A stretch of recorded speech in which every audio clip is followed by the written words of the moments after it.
ಕಡಲೆ ಇರಲಿ, ಹಲಸಂದೆ ಬೀಜ, ಕಪ್ಪು ಕಡಲೆ ಅಥವಾ ಬಿಳಿ ಕಡಲೆ, ಎಲ್ಲವೂ ಸ್ವಾದಿಷ್ಟವಾಗುತ್ತೆ. ಜಡ ಆಡಳಿತಕ್ಕೆ ಚಾಟಿ ಏಟು ಕಂಗಾಲಾದ ಶ್ರೀಸಾಮಾನ್ಯನ ಬೆಂಗಾವಲು. ವ್ಯವಸ್ಥೆಯ ಓರೆ ಕೋರೆಗೆ ಹಿಡಿದ ಕನ್ನಡಿ, ಸಮಸ್ಯೆಗಳ ವಿರುದ್ಧ ಎದ್ದ ಜನದನಿ.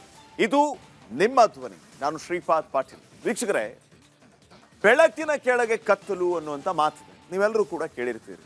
ಯಾಕೆ ನಾವು ಬೆಳಕು ಕತ್ತಲಿನ ವಿಚಾರವನ್ನು ಈಗ ಮಾತಾಡ್ತಾ ಇದ್ದೀವಿ ಅನ್ಕೊಂಡ್ರ? ವಿಷಯ ಇರೋದಿಲ್ಲೇ. GBA ಆಡಳಿತದಲ್ಲಿ ಈ ಮಾತು IT ಸಿಟಿ ಬೆಂಗಳೂರಿಗೆ ಅಕ್ಷರಶಃ ಅನ್ವಯಿಸ್ತಾ ಇದೆ.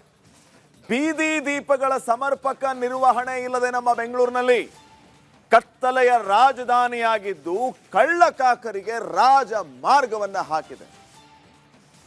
ಕೆಲವೊಂದು ಏರಿಯಾಗಳಿಗೆ ಹೋಗಿ ನಾವು ರಿಯಾಲಿಟಿ ಚೆಕ್ ಮಾಡಿದಾಗ ಅಲ್ಲಿ ಬೀದಿ ದೀಪಗಳೇ ಇಲ್ಲ. ಹೆಣ್ಮಕ್ಳು ಓಡಾಡೋದು ಹೇಗೆ?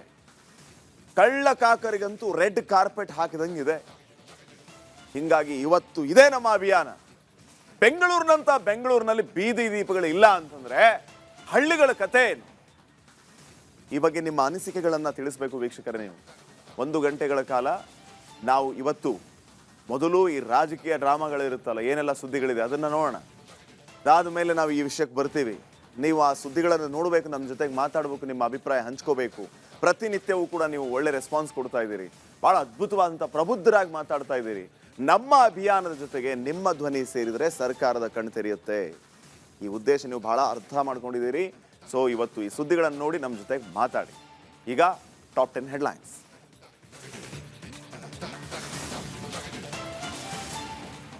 ಮೊದಲದಾಗಿ, ಬಿಡದಿ ಟೌನ್ಶಿಪ್ ಬಹಿರಂಗ ಚರ್ಚೆಗೆ ವೇದಿಕೆ ಸಜ್ಜಾಯ್ತಾ ಅನ್ನುವಂತಹ ಪ್ರಶ್ನೆ ಇದೆ ವೀಕ್ಷಕರೇ.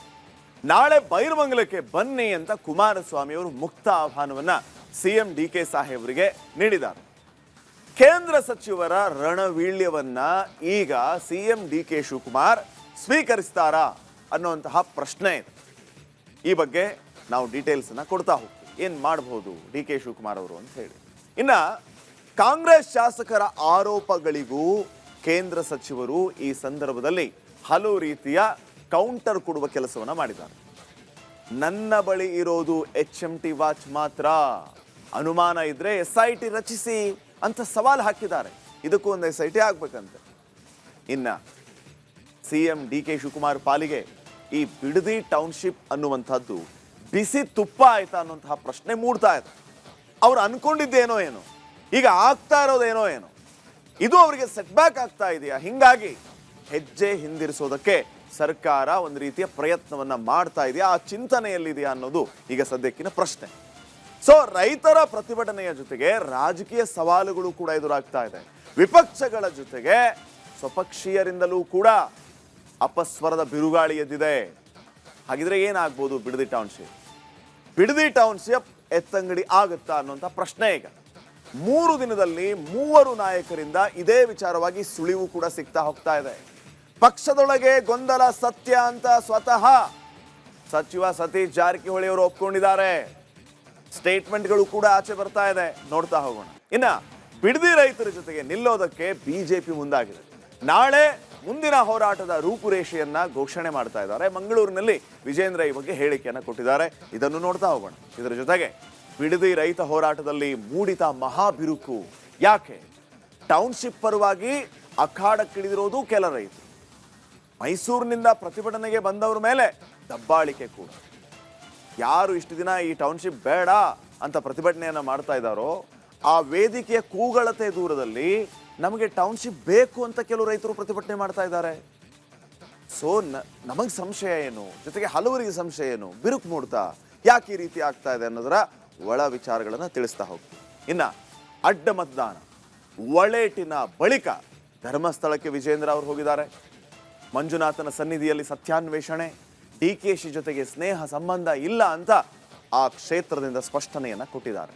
ಈ ಬಗ್ಗೆಯೂ ಕೂಡ ನೋಡ್ತಾ ಹೋಗೋಣ. ಇನ್ನು ಬಹಳ ಮತ್ತೊಂದು ಮುಖ್ಯವಾದ ವಿಚಾರ, ಅಯೋಧ್ಯ ರಾಮ ಮಂದಿರದಲ್ಲಿ ಶ್ರೀರಾಮನ ಹುಂಡಿಗೆ ಟ್ರಸ್ಟ್ ಸಿಬ್ಬಂದಿ ಕನ್ನ ಹಾಕಿರುವಂತಹ ವಿಚಾರ. 8 ಜನರನ್ನ ಅರೆಸ್ಟ್ ಮಾಡಿದ್ದಾರೆ ವೀಕ್ಷಕರೇ. 79 ಲಕ್ಷ ಹಣ ಜಪ್ತಿ ಮಾಡಿದ್ದಾರೆ. ಟ್ರಸ್ಟಿಗಳಾದ ಚಂಪತ್ ರಾಯ್ ಮತ್ತು ಅನಿಲ್ ರಾಜೀನಾಮೆ. ಏನ್ ಆಯ್ತು ಅನ್ನೋದನ್ನ ನೋಡ್ತಾ ಹೋಗೋಣ. ಇನ್ನ ರಾಮನ ಹುಂಡಿ ಲೂಟಿ ಪ್ರಕರಣದಲ್ಲಿ ರಣ ರಾಜಕೀಯ ನಡೀತಾ ಇದೆ. ಬಿಜೆಪಿ ಕಾಂಗ್ರೆಸ್ ನಡುವೆ ಮಾತಿನ ಮಲ್ಲ ಯುದ್ಧವೇ ನಡೀತಾ ಇದೆ. ಯಾರನ್ನೂ ಬಿಡಲ್ಲ ಅಂತ ಯೋಗಿ ಆದಿತ್ಯನಾಥ್ ಗುಟುರು ಹಾಕಿದ್ದಾರೆ. ಈ ಬಗ್ಗೆಯೂ ಕೂಡ ನೋಡ್ತಾ ಹೋಗೋಣ. ಇನ್ನ ಕತ್ತಲೆಯ ರಾಜಧಾನಿಯಾಗಿದೆ ಬೃಹತ್ ಬೆಂಗಳೂರು. ನಾನು ಇನ್ನೊಮ್ಮೆ ಹೇಳ್ತೀನಿ, ಇದನ್ನ ಕತ್ತಲೆ ಆವರಿಸಿದೆ.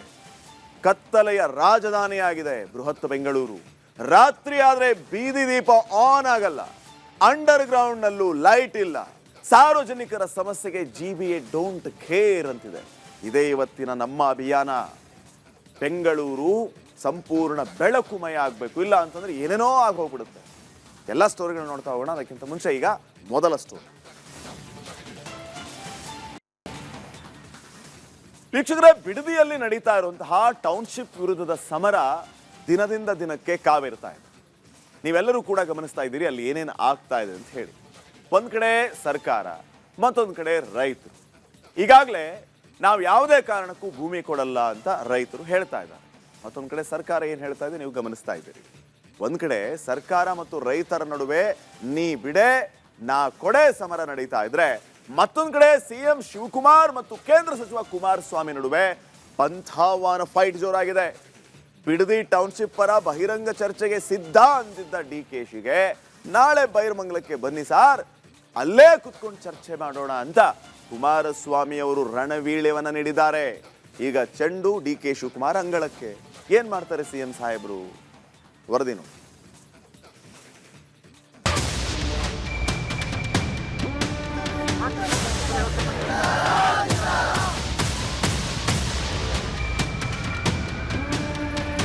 ರಾಜ್ಯ ಕಾಂಗ್ರೆಸ್ ಸರ್ಕಾರ, ಅದರಲ್ಲೂ CM ಶಿವಕುಮಾರ್ ಅವರ ಕನಸಿನ ಯೋಜನೆ ಬಿಡದಿ ಟೌನ್ಶಿಪ್ ವಿರುದ್ಧದ ಹೋರಾಟ 450 ದಿನಗಳನ್ನ ದಾಟಿದೆ.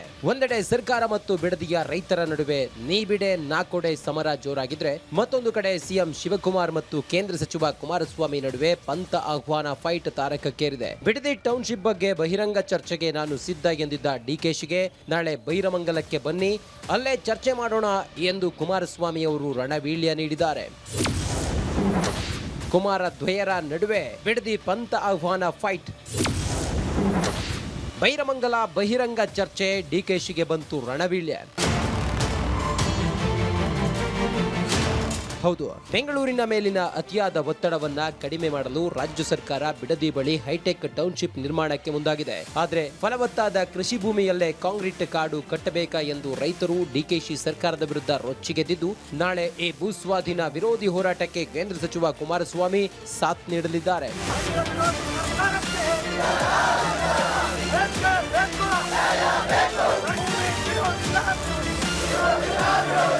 ನಾಳೆ ಬೈರಮಂಗಲದ ಪ್ರತಿಭಟನಾ ಸ್ಥಳಕ್ಕೆ ಕುಮಾರಸ್ವಾಮಿ ಭೇಟಿ ನೀಡಲಿದ್ದು, ಈ ಹಿನ್ನೆಲೆಯಲ್ಲಿ ಮತ್ತೆ ಕುಮಾರದ್ವಯರ ನಡುವಿನ ಪಂಥ ಆಹ್ವಾನ ಫೈಟ್ ಮುನ್ನೆಲೆಗೆ ಬಂದಿದೆ. ಜೂನ್ 26ರಂದು ವಿಧಾನಸೌಧದಲ್ಲೇ ಚರ್ಚೆಗೆ ಬನ್ನಿ ಅಂದಿದ್ದ CM ಆಹ್ವಾನಕ್ಕೆ ಕುಮಾರಸ್ವಾಮಿ ಕೌಂಟರ್ ಕೊಟ್ಟಿದ್ದು, ನಾಳೆ ನಾನು ಬೈರಮಂಗಲಕ್ಕೆ ಹೋಗ್ತಿದ್ದೇನೆ, ಅಲ್ಲೇ ರೈತರ ಮಧ್ಯೆಗೆ ಚರ್ಚೆ ಮಾಡೋಣ ಬನ್ನಿ ಎಂದು ಆಹ್ವಾನ ನೀಡಿದ್ದಾರೆ. ಹೇಳಿದ್ದೀನಿ, ನಾಳೆ ನಾನು ಏನು ಸಮಯ ಕೊಟ್ಟಿದ್ದೆ ರೈತರ ಜೊತೆಯಲ್ಲೇ ಕೂತು ಚರ್ಚೆ ಮಾಡೋಕ್ಕೆ ಹೋಗ್ತೀನಿ. ಬಂದರೆ ಅವರು ಬರ್ಬೋದು, ಹೇಳಿದ್ದೀನಿ, ರಿಕ್ವೆಸ್ಟ್ ಮಾಡಿದ್ದೀನಿ. ಬಂದರೆ ಒಳ್ಳೆಯದು, ಇದು ಸ್ಮೂತಾಗಿ ಆಗಬೇಕು. ಇಲ್ಲಿ ಶಿವಕುಮಾರ್ ಅವರ ಈ ರಾಜ್ಯದ ಮುಖ್ಯಮಂತ್ರಿಗಳ ವಿರುದ್ಧ ನನ್ನ ಹೋರಾಟ ಅಲ್ಲ ಇದು.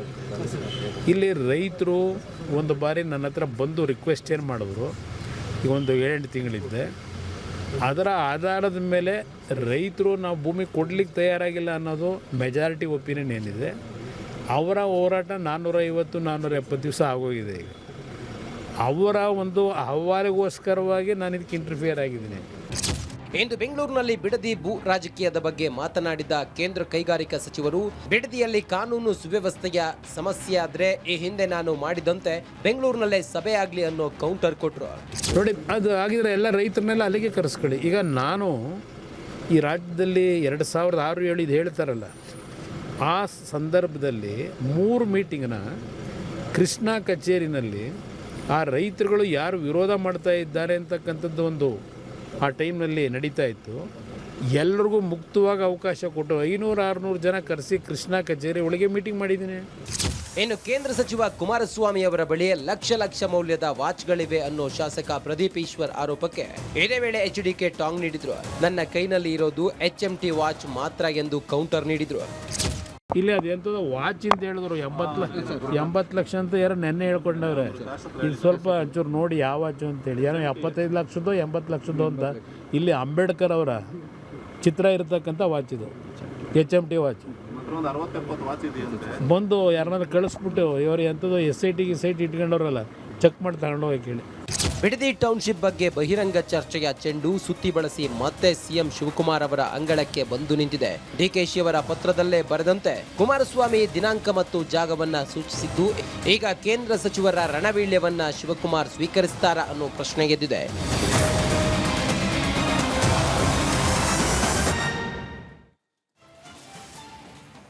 ಬಿಡದಿ ಟೌನ್ಶಿಪ್ ವಿಚಾರ ಸಿಎಂ DK ಶಿವಕುಮಾರ್ ಅವರಿಗೆ ಬಿಸಿ ತುಪ್ಪವಾಯ್ತಾ ಅನ್ನುವಂತಹ ಪ್ರಶ್ನೆ ಈಗ ಮೂಡ್ತಾ ಇದೆ. ಇದಕ್ಕೆ ಕಾರಣಗಳು ಕೂಡ ಹಲವಾರಿವೆ. ಒಂದ್ ಕಡೆ ರೈತರ ವಿರೋಧವನ್ನ ಸರ್ಕಾರ ಅಕ್ಷರಶಃ ಎದುರಿಸ್ತಾ ಇದೆ. ಇದರ ಜೊತೆಗೆ ಬಹಳ ಮುಖ್ಯವಾದಂತಹ ವಿಚಾರ ಏನಂತಂದ್ರೆ, ಪಕ್ಷದಲ್ಲಿಯೇ ಸ್ವಪಕ್ಷದಲ್ಲಿಯೇ ಅಸಮಾಧಾನ ಹೆಚ್ಚಾಗ್ತಾ ಇದೆ. ಇದರ ಜೊತೆಗೆ ಕುಮಾರಸ್ವಾಮಿ ಅವರ ಪಂಥಾಹ್ವಾನ ಬೇರೆ. ಏನ್ ನಡೀತಾ ಇದೆ ನೋಡ್ಕೊಂಬ.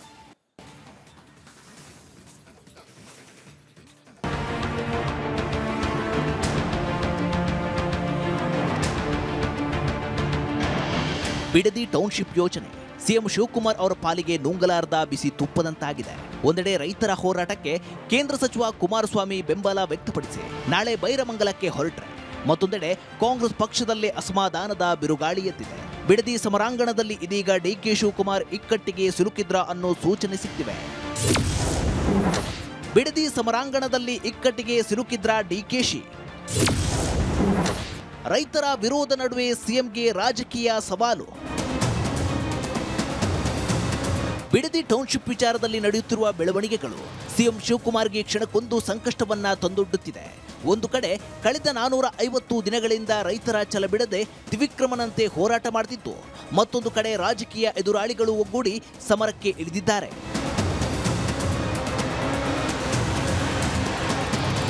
ಹೌದು, ನಾಳೆ ಬೈರಮಂಗಲಕ್ಕೆ ಕುಮಾರಸ್ವಾಮಿ ಹೋಗ್ತಿದ್ದು, ಅತ್ತ ಬಿಜೆಪಿಯು ಬಿಡದಿ ರೈತರ ಹೋರಾಟವನ್ನ ಬೆಂಬಲಿಸಿ ರಾಜಕೀಯ ಕಾರ್ಯತಂತ್ರ ಹೆಣೆಯಲು ಮುಂದಾಗಿದೆ.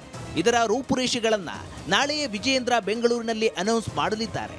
ಮೊನ್ನೆ ದೆಹಲಿನಲ್ಲಿ ನಾನು ವಿಪಕ್ಷ ನಾಯಕರು ಆರ್ ಅಶೋಕ್ ಅವರು ಪ್ರಮುಖರೊಂದಿಗೆ ಚರ್ಚೆ ಮಾಡಿದ್ದೇವೆ. ಬಿಡದಿ ವಿಚಾರದಲ್ಲಿ ರೈತರನ್ನ ಒಕ್ಕಲೆಬ್ಬಿಸುವಂತ ಕೆಲಸ ಮಾಡೋದಕ್ಕೆ ಏನು ಸರ್ಕಾರ ಹೊರಟಿದೆ. ಅದಕ್ಕೆ ಭಾರತೀಯ ಜನತಾ ಪಾರ್ಟಿ ನಾವು ಕೂಡ ಅವಕಾಶನ ಕೊಡೋದಿಲ್ಲ. ಆ ಭಾಗದ ರೈತರ ಪರವಾಗಿ ನಾವು ಕೂಡ ಹೋರಾಟವನ್ನು ಕೈಗೆತ್ತಿಕೊಳ್ತೇವೆ. ನಾಳೆ ದಿನ ಬೆಂಗಳೂರಿನಲ್ಲಿ ಅದನ್ನು ಘೋಷಣೆ ಮಾಡ್ತೇನೆ. ಅತ್ತ DKಶಿ ಸರ್ಕಾರದ ವಿರೋಧ ಪಕ್ಷಗಳು ಸಮರಕ್ಕೆ ಮುಂದಾದ್ರೆ, ಇತ್ತ ಕಾಂಗ್ರೆಸ್ ಪಕ್ಷದಲ್ಲೇ ಬಿಡದಿ ಟೌನ್ಶಿಪ್ಗೆ ವಿರೋಧ ವ್ಯಕ್ತವಾಗಿದೆ. ಅದರಲ್ಲೂ ಸಚಿವ ಸತೀಶ್ ಜಾರಕಿಹೊಳಿ ಅಂತೂ ಪಕ್ಷದೊಳಗೆ ಗೊಂದಲ ಇದೆ ಅನ್ನೋದನ್ನ ಬಹಿರಂಗವಾಗಿಯೇ ಹೇಳ್ತಿದ್ದಾರೆ. ನೋಡೋಣ, ಈಗಾಗಲೇ ಅದ್ರ ಬಗ್ಗೆ ಸಾಕಷ್ಟು ಪರ ವಿರೋಧ ಸುಮಾರು ಚರ್ಚೆ ನಡೆದಿದೆ. ನಮ್ಮ CM ಅವ್ರು ಹೇಳೋದು ಹಿಂದಿನ ಸರ್ಕಾರದಲ್ಲಿ ಆಗಿತ್ತು, ಅವ್ರು ಯಾಕೆ ಮಾಡಿಲ್ಲ ಅನ್ನೋದು ಅವರ ವಾದ. ನೀವು ರದ್ದು ಮಾಡಬೇಕಿತ್ತಲ್ಲ, ಈಗ ಯಾಕೆ ಮಾಡ್ತಾ ಇಲ್ಲ ಅಂತ ಅವ್ರ ವಾದ. ಸೊ ಗೊಂದಲ ಅಂತ ಇದೆ. ಇದು ಲೋಕೋಪಯೋಗಿ ಸಚಿವರ ಮಾತಾದ್ರೆ, ಕಳೆದ 3 ದಿನಗಳಿಂದ ಒಬ್ಬೊಬ್ಬ ನಾಯಕರು ಟೌನ್ಶಿಪ್ ಯೋಜನೆ ಸ್ಥಳಾಂತರದ ಬಗ್ಗೆ ಸುಳಿವು ಬಿಟ್ಟು ಕೊಡ್ತಿದ್ದಾರೆ. ಯಾರ್ದು ರೈತರ ಜಮೀನು ಇರ್ಬೋದು, ಬೇರೆಯವ್ರ ಜಮೀನು ಇರ್ಬೋದು, ನಾವು ಒತ್ತುವರಿ ಮಾಡೋಕ್ಕಿಂತ ಮುಂಚೆ ಅವರ ಕಾನೂನು ಪ್ರಕಾರ ಅವ್ರ ಪರ್ಮಿಷನ್ ತೊಗೋಬೇಕು. Whatever it has to happen will happen as per law ಅಲ್ವಾ. ನಾವು ಹೋಗಿ ದಬ್ಬಾಳಿಕೆ ಅಂತೂ ಮಾಡ್ತಾ ಇಲ್ಲ. ಅವ್ರಿಗೆ ಕೊಡೋಕೆ ಇಷ್ಟ ಇಲ್ಲ ಅಂದರೆ ಟೌನ್ಶಿಪ್ ಬೇರೆ ಕಡೆ ಮಾಡಲೇಬೇಕಾಗುತ್ತೆ. There is no other option. ಈಗ ನಮ್ಮೂರಿನಲ್ಲಿ ನಮಗೆ ಇಂಡಸ್ಟ್ರಿ ಬೇಡ, ನಮಗೆ ಟೌನ್ಶಿಪ್ ಬೇಡ ಅಂದರೆ ಬೇರೆ ಊರಿಗೆ ಹೋಗಲೇಬೇಕಾಗ್ತದೆ. There is no other choice. 2013ರಲ್ಲಿ ನಾವು ಭೂ ಸುಧಾರಣೆ ಕಾನೂನಿಗೆ ತಿದ್ದುಪಡಿ ಮಾಡಿದ ನಂತರ ಅದನ್ನು ಜನತಾದಳ ಸರ್ಕಾರದವರಿದ್ದಾಗಲೇ ಆ ಒಂದು ಪ್ರಾಜೆಕ್ಟ್ಗೆ ಹಸಿರು ನಿಶಾನೆ ತೋರಿಸಿದ್ದು. ಅದನ್ನು ಇವರು ಮುಂದುವರಿಸಿದ್ದಾರೆ. ರೈತರು ಬೇಡ ಅಂದರೆ ನಾವು ಮಾಡಕ್ಕೆ ಹೋಗೋದಿಲ್ಲ. ನಾನು ಮೊದಲೇನೂ ಹೇಳಿದ್ದೇನೆ, ರೈತರಿಗೆ ಒಕ್ಕಲೆಬ್ಬಿಸುವಂಥ ಕೆಲಸ ಮಾಡೋದಿಲ್ಲ. ಫೋರ್ಸ್ ಮಾಡಿ ರೈತರನ್ನ ತೆಗೆದು ಆಚೆ ಹಾಕಿ ನಾವು ಟೌನ್ಶಿಪ್ ಕೊಡೋದ್ರಲ್ಲಿ ಅರ್ಥ ಇಲ್ಲ. ಅವರನ್ನು ವಿಶ್ವಾಸಕ್ಕೆ ತೆಗೆದುಕೊಂಡು ಕನ್ಸೆಂಟ್ ಆಗಿ ಅವರ ಕನ್ಸೆಂಟ್ ತಗೊಂಡು ಅದನ್ನು ಆ ಜಮೀನುಗಳನ್ನು ತೆಗೆದುಕೊಂಡು ಮಾಡುವಂಥದ್ದನ್ನು ಈಗ ಮುಖ್ಯಮಂತ್ರಿಗಳಾಗಲೇ ಸೂಚನೆಯನ್ನು ಕೊಟ್ಟಿದ್ದಾರೆ. ಮುಖ್ಯಮಂತ್ರಿಗಳಾದ ಬಳಿಕ ಒಂದೊಂದೇ ಸವಾಲುಗಳನ್ನು ಸೂಕ್ಷ್ಮವಾಗಿ ಬಿಡಿಸಿಕೊಂಡು ಬರ್ತಿರೋ DK ಶಿವಕುಮಾರ್ಗೆ ಬಿಡದಿ ಟೌನ್ಶಿಪ್ ಚಕ್ರವ್ಯೂಹದಂತಾಗಿದೆ. ವಿಪಕ್ಷಗಳೊಟ್ಟಿಗೆ ಸ್ವಪಕ್ಷೀಯರನ್ನ ಎದುರಿಸುವ ಅನಿವಾರ್ಯತೆ ಸೃಷ್ಟಿಯಾಗಿದೆ. ಚಹಾದ ಸ್ವೀಟೇಸ್ಟ್ MDHT+ ನಿಂದಲೇ ಬರುತ್ತೆ. ಗಂಟು ಕಟ್ಟಿಕೋ. ಲವಂಗ ಹಸಿರು ಏಲಕ್ಕಿಯಿಂದ ತುಂಬಿದ MDH+ ಮಸಾಲೆ. MDH ಕಳೆದ 472 ದಿನಗಳಿಂದ ಬಿಡದಿ ಟೌನ್ಶಿಪ್ನ ವಿಚಾರವಾಗಿ ರೈತರಿಂದ ಹೋರಾಟ ನಡೀತಾ ಇದೆ. ಇಂಥ ಹೋರಾಟದಲ್ಲಿ ಈಗ ಮಹಾ ಬಿರುಕು ಮೂಡ್ಕೊಳ್ತಾ ಅನ್ನುವಂತಹ ಪ್ರಶ್ನೆ ಮೂಡ್ತಾ ಇದೆ. ಕಾರಣವೂ ಕೂಡ ಹಲವಿದೆ. ಮೈಸೂರಿನಿಂದ ಬಂದ ರೈತರ ಮೇಲೆಯೂ ಕೂಡ ಇವತ್ತು ದಬ್ಬಾಳಿಕೆ ನಡೆಯಿತು. ಯಾವ ಕಾರಣಕ್ಕಾಗಿ ಬಿರುಕು ಮೂಡ್ತಾ ಇದೆ? ಬೇರೆ ಕಡೆಯಿಂದ ಬಂದ ರೈತರ ಮೇಲೆ ದಬ್ಬಾಳಿಕೆ ಏಕೆ? ಅಲ್ಲಿ ಗುಂಪುಗಳಾಯ್ತಾ ಅನ್ನುವಂತಹ ಹಲವು ಪ್ರಶ್ನೆಗಳಿಗೆ ಈ ವರದಿ ಉತ್ತರ ನೀಡುತ್ತೆ. ವೀಕ್ಷಕರು ನೋಡ್ಕೊಂಬ.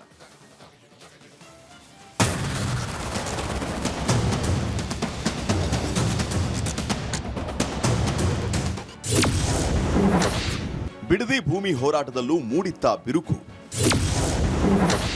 ಒಂದೇ ಸ್ಥಳ, 2 ಟೆಂಟ್, ಪ್ರತಿಭಟನೆಗೆ ಬಂದವರ ಮೇಲೆ ದರ್ಪ.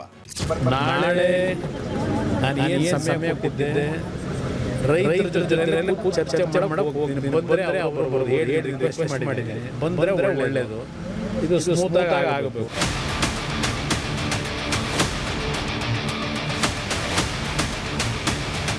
ಬಿಡದಿಯ ಬೈರಮಂಗಲದಲ್ಲಿ ಕಳೆದ 472 ದಿನಗಳಿಂದ ನಿರಂತರವಾಗಿ ನಡೀತಾ ಇರೋ ರೈತ ಹೋರಾಟದಲ್ಲಿ ಬಿರುಕು ಮೂಡಿತಾ ಅನ್ನೋ ಪ್ರಶ್ನೆ ಎದ್ದಿದೆ.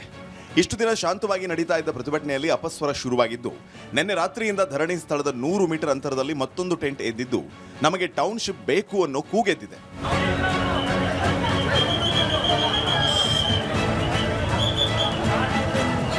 ನಿನ್ನೆಯಿಂದ ಕೆಲವರು ಒಂದು 15-20 ಜನ ಕೂರಿಸಿದ್ದಾರೆ. ಈಗ ಅವರು ಒಂದು ಕಡೆ ನಮಗೆ ಭೂಮಿ ನಾವು ಕೊಡ್ಲಿಕ್ಕೆ ತಯಾರಾಗಿದ್ದೇವೆ ಅಂತೇಳಿ ಅವರೊಂದು 20 ಜನ ಈಗೇನು ನೆನ್ನೆ ರಾತ್ರಿಯಿಂದ ಟೆಂಟ್ ಹಾಕೊಂಡವ್ರೀಗ ಅದ್ರ ಎದುರುಗಡೆನೆ. ಅದು ನನಗೆ ಗೊತ್ತಾಗ್ತದೆಲ್ಲ, ಅರ್ಥ ಆಗ್ತದೆ. ಇನ್ನು ಯಾವ ಕಾರಣಕ್ಕೋಸ್ಕರ ಇವೆಲ್ಲ ಒಳಗಡೆ ನಡೀತಿದೆ, ಅದರ ಬ್ಯಾಕ್ಗ್ರೌಂಡ್ ಏನು ಎಲ್ಲ ನಾನು ಅರ್ಥ ಮಾಡ್ಕೊಂಡಿದ್ದೀನಿ. ನಾಳೆ ಬೈರಮಂಗಲದಲ್ಲಿ ಟೌನ್ಶಿಪ್ ವಿರೋಧಿಸಿ ರೈತ ಸಂಘಟನೆಗಳು ಅಪ್ಪಿಕೋ ಚಳುವಳಿಗೆ ಕರೆ ನೀಡಿದೆ. ಹೀಗಾಗಿ ಅನ್ನದಾತರ ಹೋರಾಟವನ್ನು ಬೆಂಬಲಿಸಿ ರಾಜ್ಯದ ನಾನಾ ಕಡೆಯಿಂದ ಹಸಿರು ಸೇನೆ ಬೈರಮಂಗಲಕ್ಕೆ ಬರ್ತಾ ಇದೆ.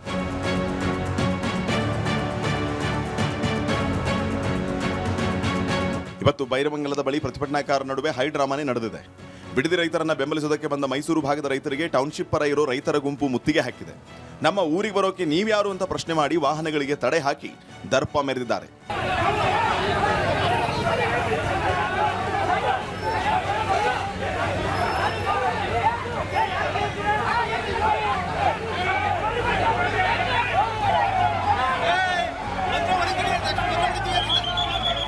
ಬಿಡದಿಯಲ್ಲಿ 472 ದಿನಗಳಿಂದ ನಡೀತಾ ಇರೋ ಧರಣಿ ದಿಕ್ಕು ತಪ್ಪಿಸೋದಕ್ಕೆ ಕುತಂತ್ರ ನಡೆಸಲಾಗ್ತಾ ಇದೆ ಅನ್ನೋ ಆರೋಪ ಕೇಳಿ ಬಂದಿದೆ.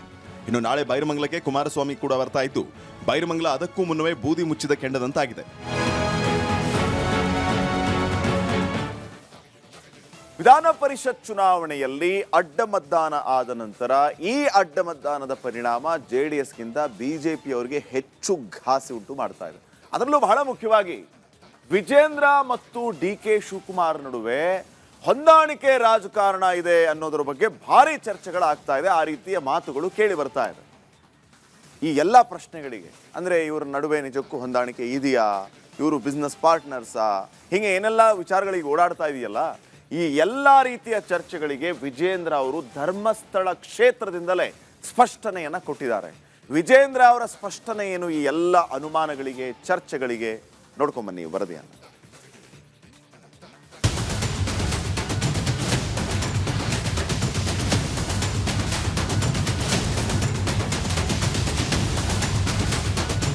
ಸಿಎಂ DK ಶಿವಕುಮಾರ್ ಸಾಮರ್ಥ್ಯಕ್ಕೆ ಸತ್ವ ಪರೀಕ್ಷೆಯಾಗಿದ್ದ ವಿಧಾನ ಪರಿಷತ್ ಚುನಾವಣೆ ಮುಗಿದು ವಾರವೇ ಉರುಳಿದೆ. ಆದರೆ ಮತದಾನದ ವೇಳೆ ಕಾಂಗ್ರೆಸ್ ಅಭ್ಯರ್ಥಿಗಳಿಗೆ ಕ್ರಾಸ್ ವೋಟ್ ಹಾಕಿದ ಬಿಜೆಪಿ ಶಾಸಕರು ಯಾರು ಅನ್ನೋ ಸತ್ಯ ಶೋಧನೆಗಳಿದ ಕಮಲ ಪಡೆಯಲ್ಲಿ ಈಗ ರಾಜಕೀಯ ಕೆಸರೆರಚಾಟ ಜೋರಾಗಿದೆ. ಸ್ವತಃ ಆರ್ ಅಶೋಕ್, BY ವಿಜೇಂದ್ರರ ಮೇಲೆಯೇ ಆರೋಪದ ಕಲೆಗಳು ಬಿದ್ದಿದ್ದು, ಇಂದು ಧರ್ಮಸ್ಥಳದಲ್ಲಿ ಎಲ್ಲ ಆರೋಪಗಳಿಗೆ ಬಿಜೆಪಿ ರಾಜ್ಯಾಧ್ಯಕ್ಷರು ಸ್ಪಷ್ಟನೆ ನೀಡಿದ್ರು.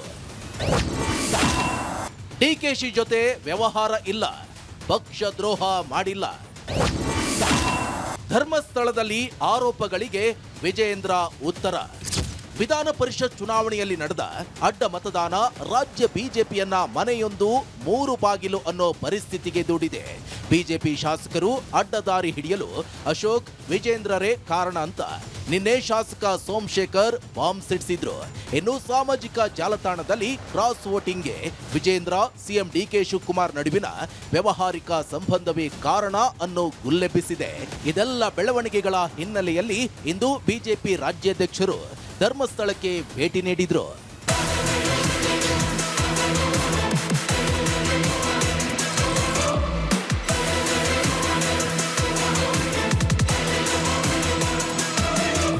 ಧರ್ಮಾಧಿಕಾರಿಗಳಾದ ವೀರೇಂದ್ರ ಹೆಗ್ಡೆ ಅವರನ್ನ ಭೇಟಿ ಮಾಡಿದ ವಿಜೇಂದ್ರ ಕೆಲ ಕಾಲ ಮಾತುಕತೆ ನಡೆಸಿದ್ರು.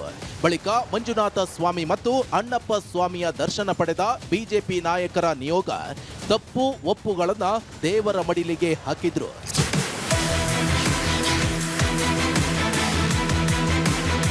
ದೇವರ ದರ್ಶನದ ಬಳಿಕ ಸುದ್ದಿಗೋಷ್ಠಿ ನಡೆಸಿದ ವಿಜೇಂದ್ರ, ಅಡ್ಡ ಮತದಾನ ನಡೆಯಲು ನಾನು ಕಾರಣ ಅಲ್ಲ, ಕುಮ್ಮಕ್ಕು ನೀಡಿಲ್ಲ ಅಂತ ಸ್ಪಷ್ಟಪಡಿಸಿದ್ರು.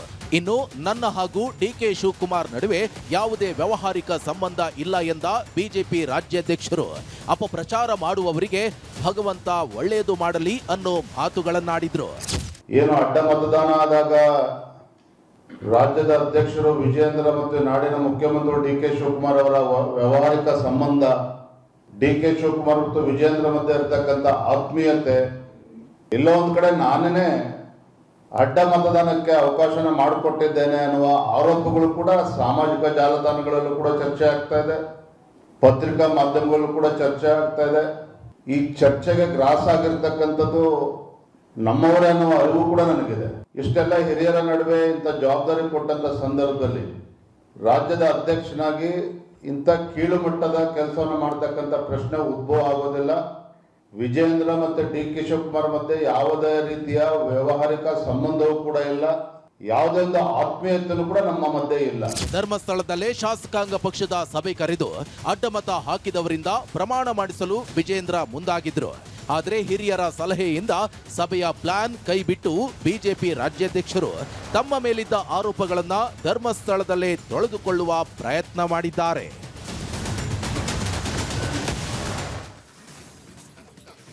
ಈ ಅಡ್ಡ ಮತದಾನ ಅನ್ನುವಂಥದ್ದು ಹೇಗಾಗ್ಬಿಟ್ಟಿದೆ ಅಂತಂದ್ರೆ, ಅಡ್ಡ ಮತದಾನದಿಂದ ಅಡ್ಡಡ್ಡ ಪರಿಣಾಮಗಳಾಗ್ತಾ ಇರೋದೇ ಹೆಚ್ಚು.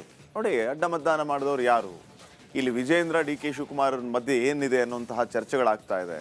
ಅದು ವಿಜೇಂದ್ರ ಅವರಿಗೆ ಸೆಟ್ ಬ್ಯಾಕ್ ಆಗ್ತಾ ಇದೆ. ಧರ್ಮಸ್ಥಳಕ್ಕೆ ಹೋಗುವಂಥ ಪರಿಸ್ಥಿತಿ ಬಂದಿದೆ, ಸ್ಪಷ್ಟನೆ ಕೊಡುವಂತಹ ಪರಿಸ್ಥಿತಿ ಬಂದಿದೆ. ಹೋಗಿ ಬಂದು ವಿಜೇಂದ್ರ ಅವರ ಸುತ್ತ ಹಲವು ರೀತಿಯ ಗುಮಾನಿಗಳು ಎದ್ದಿದೆ. ಯಾವ ರೀತಿಯ ಗುಮಾನಿಗಳು? ಆ ಎಲ್ಲ ಗುಮಾನಿಗಳಿಗೆ ಈಗಾಗಲೇ ವಿಜೇಂದ್ರ ಅವರು ಧರ್ಮಸ್ಥಳ ಕ್ಷೇತ್ರದಲ್ಲಿ ನಿಂತ್ಕೊಂಡು ಸ್ಪಷ್ಟನೆ ಕೊಡುವಂತಹ ಪರಿಸ್ಥಿತಿ ಬಂದಿದೆ. ಏನು ಗುಮಾನಿಗಳು ಅಂತಂದ್ರೆ, ವಿಜೇಂದ್ರ ಮತ್ತು ಡಿ ಕೆ ಶಿವಕುಮಾರ್ ಅವರು ಬಿಸ್ನೆಸ್ ಪಾರ್ಟ್ನರ್ಸ್ ಅಂತೆ, ರಾಜಕೀಯವಾಗಿ ಹೊಂದಾಣಿಕೆ ಮಾಡ್ಕೊಂಡಿದ್ದಾರಂತೆ, ಹಿಂಗಾಗಿ ಅಡ್ಡ ಮತದಾನ ಆಗಿದೆಯಂತೆ. ಹಿಂಗೆ 10 ಹಲವು ಗುಮಾನಿಗಳು, 10 ಹಲವು ಅನುಮಾನಗಳು, ಚರ್ಚೆಗಳು ಈಗ ಆಗ್ತಾ ಇರೋದು ನಿಮಗೆಲ್ಲರಿಗೂ ಗೊತ್ತಿರುವಂಥ ವಿಚಾರವೇ. ಈ ಎಲ್ಲ ವಿಚಾರಗಳಿಗೆ ವಿಜೇಂದ್ರ ಅವರು ಸ್ಪಷ್ಟನೆಯನ್ನು ಕೊಟ್ಟಿದ್ದಾರೆ, ಆ ಮಾತು ಬೇರೆ. ಆದರೆ ಹೋಗಿ ಬಂದು ವಿಜೇಂದ್ರ ಅವರ ಸುತ್ತ ಈ ಎಲ್ಲ ವಿಚಾರಗಳು ಯಾಕೆ ತಳಕು ಹಾಕೋತಾ ಇದೆ? ಇದರ ಮೂಲವನ್ನು ಹುಡುಕ್ತಾ ಹೋಗೋದಾಗ ನಮಗೆ ಸಿಗೋದು ಇದಕ್ಕೆಲ್ಲ ಕಾರಣ ಅಡ್ಡ ಮತದಾನ. ಹಾಗಿದ್ರೆ ಸಿಎಂ ಡಿ ಕೆ ಶಿವಕುಮಾರ್ ಮತ್ತು ವಿಜೇಂದ್ರ ಅವರ ಬಿಸ್ನೆಸ್ ಇದೆಯಾ? ಅದಕ್ಕೆ ವಿಜೇಂದ್ರ ಉತ್ತರ ಕೊಟ್ಟಿದ್ದಾರೆ. ಈ ಪಾರ್ಟ್ನರ್ಸ್ ಕಾಳಜಿ ಹೊಂದಾಣಿಕೆ ರಾಜಕಾರಣದವರೆಗೂ ಬೆಳವಣಿಗೆ ಆಯ್ತಾ, ಅಲ್ಲಿವರೆಗೂ ಡೆವಲಪ್ ಆಯ್ತಾ ಅನ್ನೋಂಥ ಪ್ರಶ್ನೆಯೂ ಕೂಡ ಇದೆ. ಇದಕ್ಕೂ ಕೂಡ ವಿಜೇಂದ್ರ ಇವತ್ತು ಉತ್ತರ ಕೊಟ್ಟಾಯಿತು. ಇನ್ನೊಂದು ಸ್ಪಷ್ಟನೆ ಕೊಡುವ ಸಂದರ್ಭದಲ್ಲಿ ಅವರು ಹೇಳಿದ್ದೇನು ಅಂತಂದ್ರೆ, ನಮ್ಮವರಿಂದಲೇ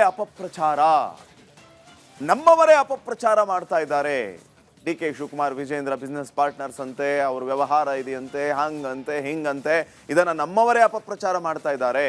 ಅಪಪ್ರಚಾರ ಮಾಡಿದವರಿಗೆ ದೇವರು ಒಳ್ಳೇದು ಮಾಡಲಿ ಅಂತ ವಿಜೇಂದ್ರ ಅವ್ರು ಹೇಳಿದರು.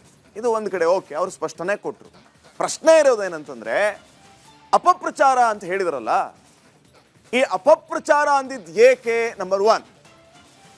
ಇನ್ನ ಪಕ್ಷದವರಿಂದಲೇ ಅಪಪ್ರಚಾರ ಅಂತಂದ್ರೆ, ಅಥವಾ ನಮ್ಮವರಿಂದಲೇ ಅಪಪ್ರಚಾರ ಅಂತಂದ್ರೆ, ಆ ಅಪಪ್ರಚಾರ ಮಾಡ್ತಾ ಇರೋರ ಉದ್ದೇಶ ಏನು?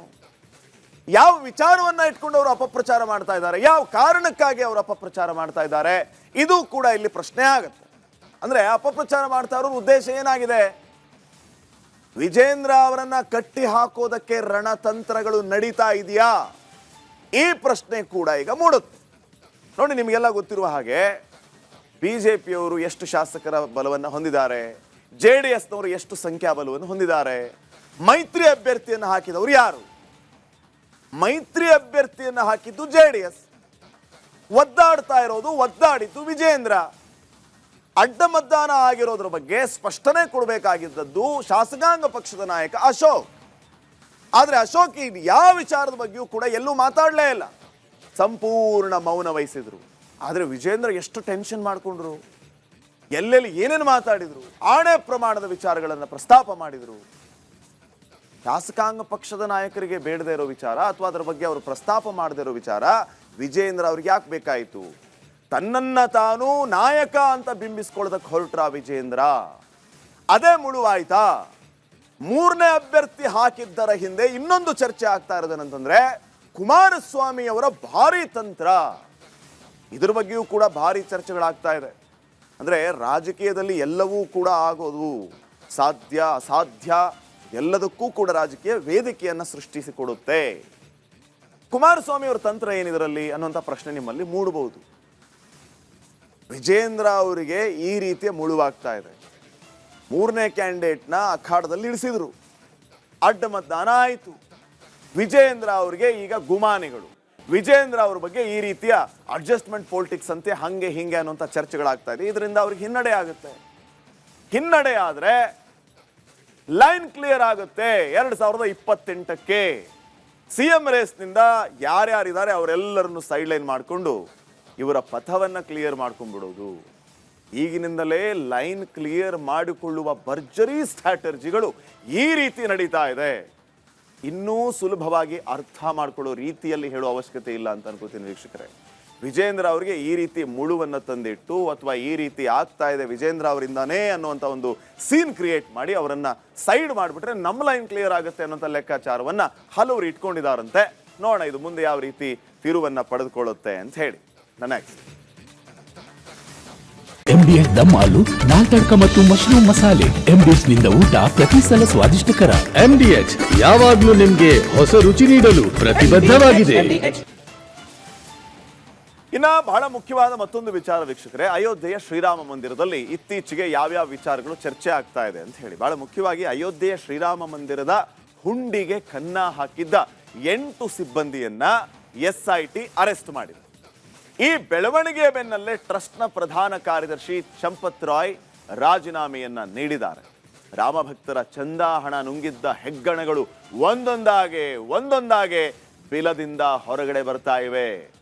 ಇದಕ್ಕಿಂತ ಮುಖ್ಯವಾದ ವಿಚಾರ, ಉತ್ತರ ಪ್ರದೇಶದ ಮುಖ್ಯಮಂತ್ರಿ ಯೋಗಿ ಆದಿತ್ಯನಾಥ್ ಘಂಟಾಘೋಷವಾಗಿ ಹೇಳಿದ್ದಾರೆ, ಈ ಪ್ರಕರಣದಲ್ಲಿ ಯಾರೇ ಇರಲಿ ಅವರು ಒಬ್ಬೊಬ್ಬರನ್ನು ಎಳಕೊಂಡು ಬರ್ತೀವಿ ಅಂತ ಹೇಳಿ. ಈ ವರದಿ ನೋಡಿ.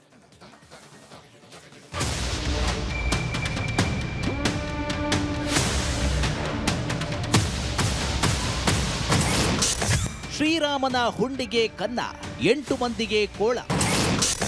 ರಾಮ ಮಂದಿರ ಟ್ರಸ್ಟ್ಗೆ ಚಂಪತ್ ರಾಯ್, ಅನಿಲ್ ರಿಸೈನ್. ರಾಮ ಮಂದಿರ ಹಿಂದೂಗಳ ಧಾರ್ಮಿಕ ಕ್ಷೇತ್ರ, ಸಂಸ್ಕೃತಿ ಪರಂಪರೆಯ ಪ್ರತೀಕ. ಶತಮಾನಗಳ ಹೋರಾಟ, ದಶಕಗಳ ಪರಿಶ್ರಮದಿಂದ 2024ರಲ್ಲಿ ರಾಮನೂರು ಅಯೋಧ್ಯೆಯಲ್ಲಿ ರಾಮ ಮಂದಿರ ಸ್ಥಾಪನೆಯಾಗಿತ್ತು. 500 ವರ್ಷಗಳ ಬಳಿಕ ಸರಯೂ ನದಿ ತಟದಲ್ಲಿ ಶ್ರೀರಾಮನ ದೇಗುಲ ಎದ್ದು ನಿಂತಿತ್ತು. ಆದ್ರೆ ಇದೇ ದೇಗುಲಕ್ಕೆ ಭಕ್ತರು ನೀಡಿದ್ದ ದೇಣಿಗೆಯಲ್ಲಿ ಭಾರಿ ಗೋಲ್ಮಾಲ್ ನಡೆದಿರೋದು ಭಕ್ತರಲ್ಲಿ ಕಳವಳ ಮೂಡಿಸಿದೆ. SIT ತನಿಖೆಯಲ್ಲಿ ದಿನಕ್ಕೊಂದು ಸತ್ಯ ಹೊರಬರ್ತಿದ್ದು ರಾಮ ಭಕ್ತರನ್ನ ಆತಂಕಕ್ಕೆ ತಳ್ಳಿದೆ. ರಾಮ ಮಂದಿರ ದೇಣಿಗೆ ಲೂಟಿ ಕೇಸಲ್ಲಿ SIT ಮಹಾ ಬೇಟೆಯಾಡಿದೆ. ರಾಮನ ಸೇವೆ ಮಾಡೋದು ಬಿಟ್ಟು ರಾಮನ ಹುಂಡಿಗೆ ಕನ್ನ ಹಾಕಿದ ಕೈಗಳಿಗೆ SIT ಕೋಳ ತೊಡಿಸಿದೆ. 200 ಕೋಟಿ ಕಾಣಿಕೆ ನಾಪತ್ತೆ ಸಂಬಂಧ ರಾಮ ಮಂದಿರದ ಕ್ಯಾಶಿಯರ್ ಸೇರಿ 8 ಸಿಬ್ಬಂದಿಯನ್ನ ಲಾಕ್ ಮಾಡಲಾಗಿದೆ.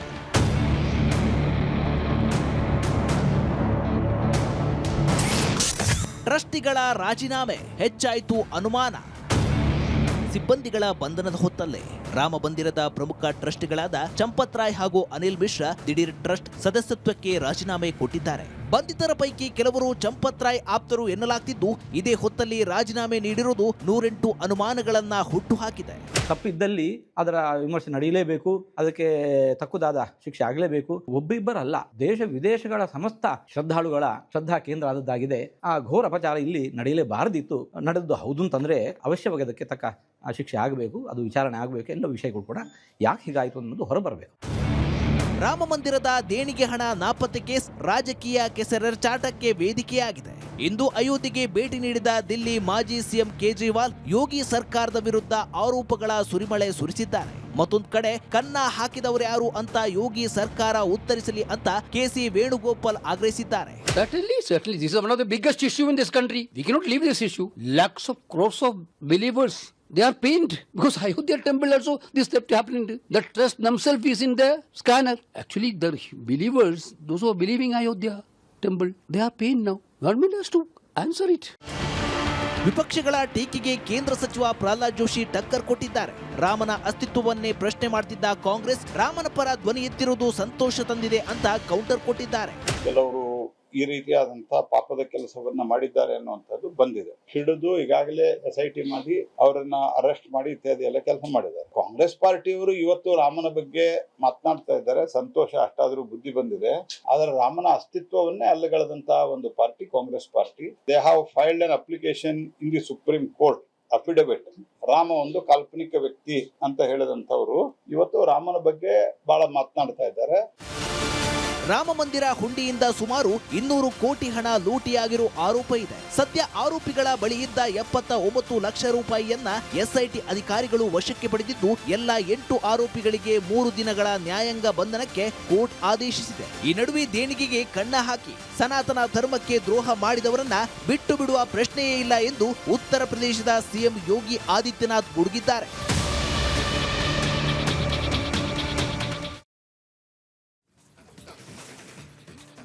ಇಲ್ಲಿ ಕನ್ನ ಹಾಕುವಂತಹ ಕೆಲಸ ಹೇಗಾಯಿತು, ಆರಂಭದಿಂದ ಈ ಕ್ಷಣದವರೆಗೆ ಏನೇನಾಯಿತು ಅನ್ನೋದ್ರ ಬಗ್ಗೆ ಒಂದು ಸಂಕ್ಷಿಪ್ತವಾದ ವಿಚಾರವನ್ನು ತಿಳಿಸ್ತಾ ಹೋಗ್ತೇನೆ ವೀಕ್ಷಕರೇ. ಅಯೋಧ್ಯೆಯ ರಾಮ ಮಂದಿರದಲ್ಲಿ ಹುಂಡಿಗೆ ಕನ್ನ ಹಾಕುವಂತ ಕೆಲಸ ವ್ಯವಸ್ಥಿತವಾಗಿ ನಡೀತು. ಟ್ರಸ್ಟ್ನ ಸಿಬ್ಬಂದಿಯಿಂದಲೇ ಈ ಚಂದಾ ಚೋರಿ ಕೆಲಸ ನಡೀತು. ಚಂದಾ ಚೋರಿ ತನಿಖೆ ಆಗಬೇಕು ಅಂತ ಹೇಳಿ ಒಂದು ಸ್ಪೆಷಲ್ ಇನ್ವೆಸ್ಟಿಗೇಷನ್ ಟೀಮ್ ರಚನೆ ಮಾಡಿತು ಅಲ್ಲಿನ ಸರ್ಕಾರ. SIT ಇಂದ ಉತ್ತರ ಪ್ರದೇಶ ಸರ್ಕಾರಕ್ಕೆ ಪ್ರಾಥಮಿಕ ವರದಿಯನ್ನು ಸಲ್ಲಿಸುವ ಕೆಲಸ ಆಗತ್ತೆ.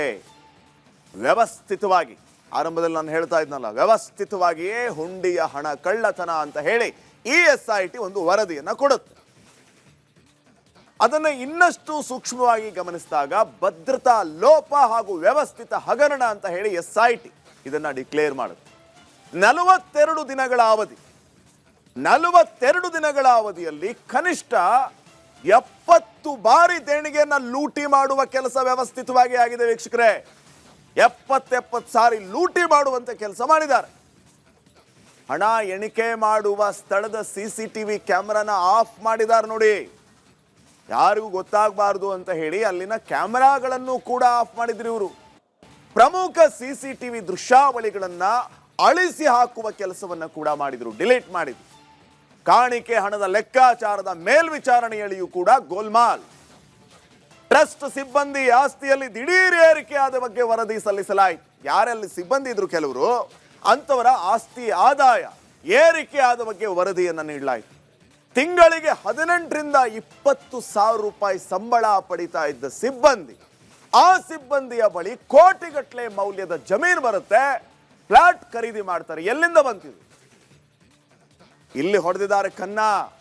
8 ಪ್ರಮುಖ ಆರೋಪಿಗಳು ಯಾರೆಲ್ಲ ಈ ನಾಚಿಕೆಗೇಡಿನ ಕೆಲಸ ಮಾಡಿದ್ರೋ, ಭಕ್ತರು ಪವಿತ್ರವಾದ ಭಕ್ತಿಯಿಂದ ರಾಮನಿಗೆ ಸಮರ್ಪಿತವಾಗಲಿ ಅಂತ ಹೇಳಿ ಕಷ್ಟಪಟ್ಟು ದುಡ್ಡನ್ನ ಕೊಟ್ಟಿದ್ರು. ಆದರೆ ಕೆಲವು ಇಂಥ ನೀಚರು ಸೇರ್ಕೊಂಡು ಆ ಹಣವನ್ನ ಲೂಟಿ ಮಾಡಿದ್ರು. ಅಂಥವರಿಗೆ ಈಗ ಪಾಠ ಕಲಿಸುವಂತ ಕೆಲಸ ಆಗ್ತಾ ಇದೆ ಉತ್ತರ ಪ್ರದೇಶ ಸರ್ಕಾರದಿಂದ. 8 ಪ್ರಮುಖ ಆರೋಪಿಗಳನ್ನ SIT ಈಗಾಗಲೇ ಒದ್ದು ಒಳ ಹಾಕಿದೆ. ಟ್ರಸ್ಟ್ನ ಪ್ರಧಾನ ಕಾರ್ಯದರ್ಶಿ ಚಂಪತ್ ರಾಯ್ ಆಪ್ತ ಅರೆಸ್ಟ್ ಆಗಿದ್ದಾನೆ. ರಾಮ್ ಶಂಕರ್ ಯಾದವ್ ಅಲಿಯಾಸ್, ಆತನನ್ನ ಟಿನ್ನು ಯಾದವ್ ಅಂತಾನೂ ಕರೀತಾರೆ, ಆ ಟಿನ್ನು ಯಾದವ್ನನ್ನು ಕೂಡ ಈಗಾಗಲೇ ಅರೆಸ್ಟ್ ಮಾಡುವಂತ ಕೆಲಸ ಆಗಿದೆ. ಆಮೇಲೆ ಈ ಟ್ರಸ್ಟಿ ಅನಿಲ್ ಮಿಶ್ರಾ ಆಗಿರ್ಬೋದು, ಗೋಪಾಲ್ ರಾವ್ ಆಗಿರ್ಬೋದು, ಅವರ ಪಾತ್ರದ ಬಗ್ಗೆಯೂ ಕೂಡ ಈಗ SITಗೆ ಅನುಮಾನ ಇದೆ. ಆ ಆಂಗಲ್ ಅಲ್ಲೂ ಕೂಡ ಈಗಾಗಲೇ ತನಿಖೆಯನ್ನ SIT ಅವರು ಶುರು ಹಚ್ಕೊಂಡಿದ್ದಾರೆ. ಚಂಪತ್ ರಾಯ್ ಮತ್ತು ಅನಿಲ್ ಮಿಶ್ರಾ ಅವರಿಂದ ರಾಜೀನಾಮೆ ಸಲ್ಲಿಸುವ ಕೆಲಸ ಆಗಿದೆ. ಉತ್ತರ ಪ್ರದೇಶ ಸರ್ಕಾರ ಯೋಗಿ ಆದಿತ್ಯನಾಥ್ ಈಗಾಗಲೇ ಬಹಳ ಸ್ಪಷ್ಟವಾಗಿ ಹೇಳಿದ್ದಾರೆ, ಈ ಹಗರಣದಲ್ಲಿ ಯಾರೆಲ್ಲ ಭಾಗಿಯಾಗಿದ್ದಾರೆ ಒಬ್ಬೊಬ್ಬರನ್ನು ಎಳಕೊಂಡು ಬರ್ತೀವಿ, ಒದ್ದು ಒಳಗೆ ಹಾಕ್ತೀವಿ ಅಂತ ಹೇಳಿದ್ದಾರೆ. ಆ ಪ್ರಕಾರವಾಗಿ ಕೆಲಸ ಅಯೋಧ್ಯೆಯಲ್ಲಿ ನಡೀತಾ ಇದೆ. ಈಗ ನಮ್ಮ ಅಭಿಯಾನ ಸ್ಟೋರಿಗೆ ಬರೋಣ ವೀಕ್ಷಕರೇ. ಏನೇನು ನಡೀತಾ ಇದೆ ಬೆಂಗಳೂರಿನಲ್ಲಿ, ಸರ್ಕಾರದ ನಿರ್ಲಕ್ಷ್ಯ, ಮತ್ತೊಂದು ಮಗದೊಂದು ಎಲ್ಲವನ್ನು ನೀವು ಕೇಳಿಸ್ಕೋಬೇಕು. ಆಮೇಲೆ ನಿಮ್ಮ ಜೊತೆಗೆ ನಾನು ಮಾತಾಡ್ತೀನಿ, ನಿಮ್ಮ ಅಭಿಪ್ರಾಯಗಳನ್ನು ಸ್ವೀಕಾರ ಮಾಡ್ತೀನಿ. ವಿಷಯ ಏನು ಅಂತಂದ್ರೆ, ಸಿಲಿಕಾನ್ ಸಿಟಿ ಬೆಂಗಳೂರು ಕೇವಲ ಟ್ರಾಫಿಕ್ ಸಮಸ್ಯೆಯಿಂದಷ್ಟೇ ಅಲ್ಲ, ಕತ್ತಲಿನ ಸಮಸ್ಯೆಯಿಂದಲೂ ಬಳಲುತ್ತಿದೆ. ಬೆಂಗಳೂರಿನ ಕಥೆ ಹೇಳ್ತಾ ಇದ್ದೀನಿ ನಾನು. ನಗರದ ಪ್ರಮುಖ ರಸ್ತೆಗಳು, ಬಡಾವಣೆಗಳು, ಒಳ ರಸ್ತೆಗಳು, ಬೀದಿ ದೀಪಗಳು ಇಲ್ಲದೆ ಕತ್ತಲಲ್ಲಿ ಮುಳುಗಿ ಹೋಗಿದೆ. ಎಷ್ಟೋ ಭಾಗಗಳಲ್ಲಿ ಬೆಳಕೇ ಇಲ್ಲದೆ ಬಿಕೋ ಅಂತ ಇವೆ. ರಾತ್ರಿ ಸಮಯದಲ್ಲಿ ಒಂದು ಮೇನ್ ರೋಡಲ್ಲಿ ಕರೆಂಟೇ ಇಲ್ಲ ಅಂತಂದ್ರೆ ಹೆಣ್ಮಕ್ಳಲ್ಲಿ ಓಡಾಡೋದು ಹೇಗೆ ಸೇಫ್ಟಿ ಅಂತ ಮಾತಾಡ್ತಿರಲ್ಲ, ಇದೇನಾ ಸೇಫ್ಟಿ?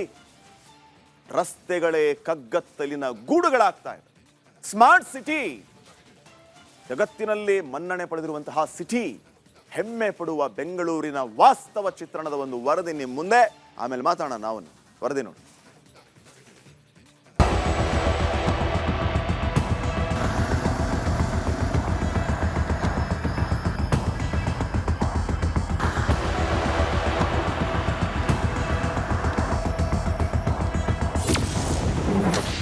ಸಿಎಂ ಡಿಕೆ ಶಿವಕುಮಾರ್ ನೋಡಲೇಬೇಕಾದ ಸುದ್ದಿ. ಸಿಲಿಕಾನ್ ಸಿಟಿ ಬೆಂಗಳೂರು ಮಂದಿಗೆ ಕತ್ತಲೆ ಭಾಗ್ಯ. ಬೀದಿ ದೀಪವಿಲ್ಲದೆ ಬಿಕೋ ಅಂತಿವೆ ನಗರದ ರಸ್ತೆಗಳು.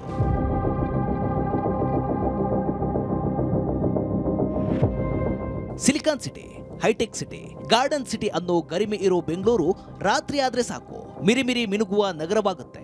ಆದ್ರೆ ಈ ಮಹಾನಗರದ ಮತ್ತೊಂದು ಮುಖವನ್ನ ರಿಪಬ್ಲಿಕ್ ಕನ್ನಡ ಅನಾವರಣ ಮಾಡ್ತಿದೆ. ರಾತ್ರಿ ಆಗ್ತಿದ್ದಂತೆ ನಗರದ ಅನೇಕ ರಸ್ತೆಗಳು ಕಗ್ಗತ್ತಲಿನ ಕೂಪವಾಗ್ತಿವೆ.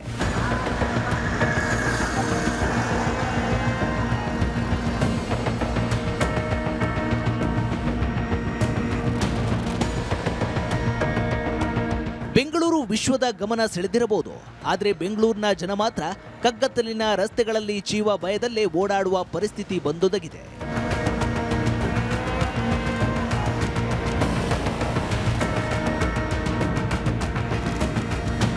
ನೋಡಿದ್ರಲ್ವಾ, ಇದ್ಯಾವುದೋ ಹಳ್ಳಿಯೋ ಅಥವಾ ಕಾಡೋ ಅಲ್ಲ, ಬೆಂಗಳೂರು ನಗರದ ಹೃದಯ ಭಾಗದ ಏರಿಯಾಗಳು. ರಾತ್ರಿ ಆದ್ರೆ ಈ ಏರಿಯಾದಲ್ಲಿ ಬೀದಿ ದೀಪಗಳಿಲ್ಲದೆ ರಸ್ತೆಗಳು ಬಿಕೋ ಎನ್ನುತ್ತಿವೆ. ಮಹಿಳೆಯರು, ವಿದ್ಯಾರ್ಥಿಗಳು, ಹಿರಿಯ ನಾಗರಿಕರು ಭಯದಲ್ಲೇ ಮನೆ ಸೇರುವಂತಾಗಿದೆ.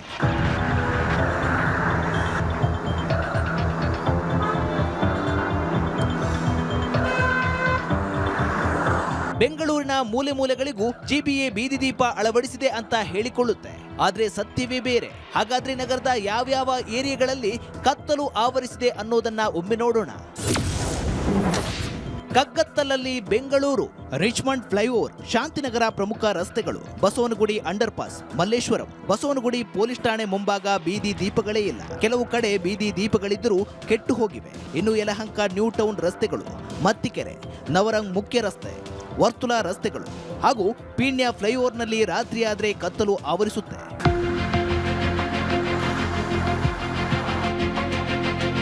ಹೀಗೆ ಬೀದಿ ದೀಪಗಳಿಲ್ಲದೆ ವಾಹನ ಸವಾರರು ಸಹ ಪರದಾಡ್ತಿದ್ದಾರೆ. ಈ ಬಗ್ಗೆ ಸಾರ್ವಜನಿಕರು ಚೀಮಾರಿ ಹಾಕಿದ್ದಾರೆ. ಅಪ್ಪಿತಪ್ಪಿ ಇವಾಗ ಯಾರೋ ಇಲ್ಲಿ ಬಿದ್ವಿ ಯಾರೋ ಕಾರಲ್ಲಿ ಬರ್ತಾರೆ, ಹತ್ತಿಸ್ಕೊಂಡು ಹೋದ್ರು. ಅಯ್ಯ ಸತ್ರೆ ಏನು ಬೆಂಗಳೂರು ಜನಕ್ಕೆ ಒಬ್ಬ ಸತ್ತ ಬಿಡು ಅಂದ್ಬಿಟ್ಟು ಆರಾಮಾಗಿರ್ತಾರೆ ಸರ್ಕಾರದವರು. ಸರ್ ಬದುಕಿದ್ರೆ ನಿಮ್ಮನ್ಸ್ಕಾಗ್ತಾರೆ, ಸತ್ರೆ ಯಾರು ಬರ್ತಾರೆ? ನಮ್ಮ ಆಸೆನೇ ಬೇರೆ ಇದೆ. ನಮ್ಮ ತಂದೆ ತಾಯಿಗೆ ನಾವು ಹಂಗೆ ಬದುಕಬೇಕು, ನಾವು ಹಿಂಗೆ ಬದುಕಬೇಕು ಅನ್ನೋ ನಮ್ಮ ಆಸೆ ಇದೆ. ಸತ್ರೆ ಯಾರು ಸರ್? ಸತ್ತಾದ್ಮೇಲೆ ಬರ್ತಾರೆ, ಪರಿಹಾರ ನಾನು ಅಷ್ಟು ಮಾಡ್ತೀನಿ ಇಷ್ಟು ಮಾಡಿ. ಏನು ಪ್ರಯೋಜನ? ಪರಿಹಾರ ಕೊಟ್ಟರು ಏನು ಪ್ರಯೋಜನ? ಬೇಸಿಕ್ಕೇ ಇಲ್ಲ ನೋಡಿ, ಒಂದು ಲೈಟಿಂಗ್ಸ್ ಇಲ್ಲ, ಏನಿಲ್ಲ. ಬಸವನಗುಡಿ ಅವಾಗ ಹೆಂಗಿತ್ತು? ಜನರ ಕಾಪಾಡೋ ಪೊಲೀಸರಿಗೆ ಇಲ್ವಾ ಸೇಫ್ಟಿ? ಜನರ ಕಾಪಾಡೋ ಪೊಲೀಸರಿಗೆ ಬೀದಿ ದೀಪ ಇಲ್ಲದಂತಾಗಿದೆ. ಬಸವನಗುಡಿ ಪೊಲೀಸ್ ಠಾಣೆಯ ಸುತ್ತಮುತ್ತ ಬೀದಿ ದೀಪಗಳೇ ಇಲ್ಲ. ಇತ್ತ ಪೊಲೀಸ್ ಸಿಬ್ಬಂದಿ ಯಾವುದೇ ಸೇಫ್ಟಿ ಮೆಜರ್ ತೆಗೆದುಕೊಳ್ಳದೇ ಇರೋದು ಅಲ್ಲಿನ ಸ್ಥಳೀಯರನ್ನ ಆತಂಕಕ್ಕೆ ದೂಡಿದೆ.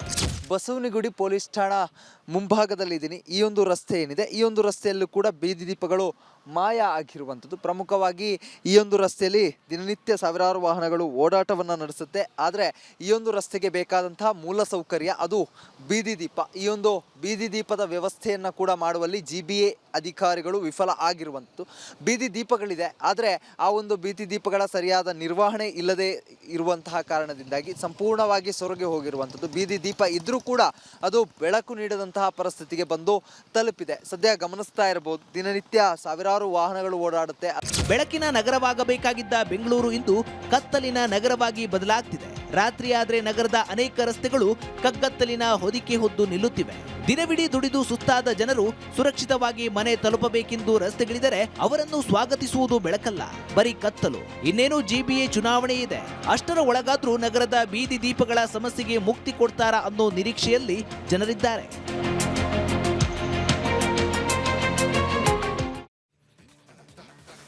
ವೀಕ್ಷಕರ, ಎಂದಿನಂತೆ ರಿಪಬ್ಲಿಕ್ ಕನ್ನಡ ಧ್ಯೇಯವಾಕ್ಯ ನಿಮ್ಮ ಧ್ವನಿ. ಜನರ ಅಭಿಪ್ರಾಯಕ್ಕೆ ಒಂದು ಮುಕ್ತ ವೇದಿಕೆಯನ್ನು ರಿಪಬ್ಲಿಕ್ ಕನ್ನಡ ಒದಗಿಸಿಕೊಡ್ತಾ ಇದೆ. ಅದರಂತೆ ನೀವು ಕೂಡ ನಿಮ್ಮ ಅಭಿಪ್ರಾಯವನ್ನು ತಿಳಿಸಬಹುದು. ಬೆಂಗಳೂರು ಕತ್ತಲೆ ರಾಜಧಾನಿ ಆಗ್ತಾ ಇದೆಯಾ? ಬೀದಿ ದೀಪ ದುರಸ್ತಿ ಮಾಡುವ GBA ಬಗ್ಗೆ ನಿಮ್ಮ ಅಭಿಪ್ರಾಯ ಏನು? ಮಾಡಬೇಕು, ಮಾಡ್ತಾ ಇಲ್ಲ, ಯಾಕೆ? ನಮ್ಮ ದೂರವಾಣಿ ನಂಬರ್ಗೆ ಕರೆ ಮಾಡಿ ನಿಮ್ಮ ಅಭಿಪ್ರಾಯವನ್ನು ತಿಳಿಸಿ. ವಾಟ್ಸಪ್ನಲ್ಲೂ ಮೆಸೇಜ್ ಮಾಡ್ಬೋದು, ಎಕ್ಸ್ ಖಾತೆಯಲ್ಲೂ ನಿಮ್ಮ ಅಭಿಪ್ರಾಯವನ್ನು ಹಂಚ್ಕೋಬಹುದು. ಫಸ್ಟ್ ಕಾಲರ್ ರೆಡಿ ಇದ್ದಾರೆ, ಬಸವರಾಜ್ ಚಿತ್ರದುರ್ಗದಿಂದ. ಬಸವರಾಜ್ ಅವರೇ ನಮಸ್ಕಾರ. ನಮಸ್ಕಾರ ಸರ್. ಎಸ್ ಸರ್, ನಮಸ್ಕಾರ ವಾಹಿನಿ ಅವರಿಗೇನು ಆರು ಕನ್ನಡ ವಾಹಿನಿಯವರಿಗೆ ನಮಸ್ಕಾರ. ನಮಸ್ಕಾರ ಸರ್, ಹೇಳಿ ಸರ್. ಈಗ ಶಿವಕುಮಾರ್ ಆಡಳಿತ ಇಲ್ಲೇ ಉಪಮುಖ್ಯಮಂತ್ರಿ ಆಗಿದ್ದಾಗ ಬೆಂಗಳೂರು ನೋಡ್ಕೊಂತಿದ್ರು. ಈ ಗುಂಡಿ ಸಮಸ್ಯೆ ಆಯ್ತು, ಬಿಡದಿ ಸಮಸ್ಯೆ ಆಯ್ತು, ಈ ಕತ್ತಲ ಸಮಸ್ಯೆ ಆಗ್ತಿದೆ ಈ ಕಾಂಗ್ರೆಸ್ ಗೌರ್ಮೆಂಟ್.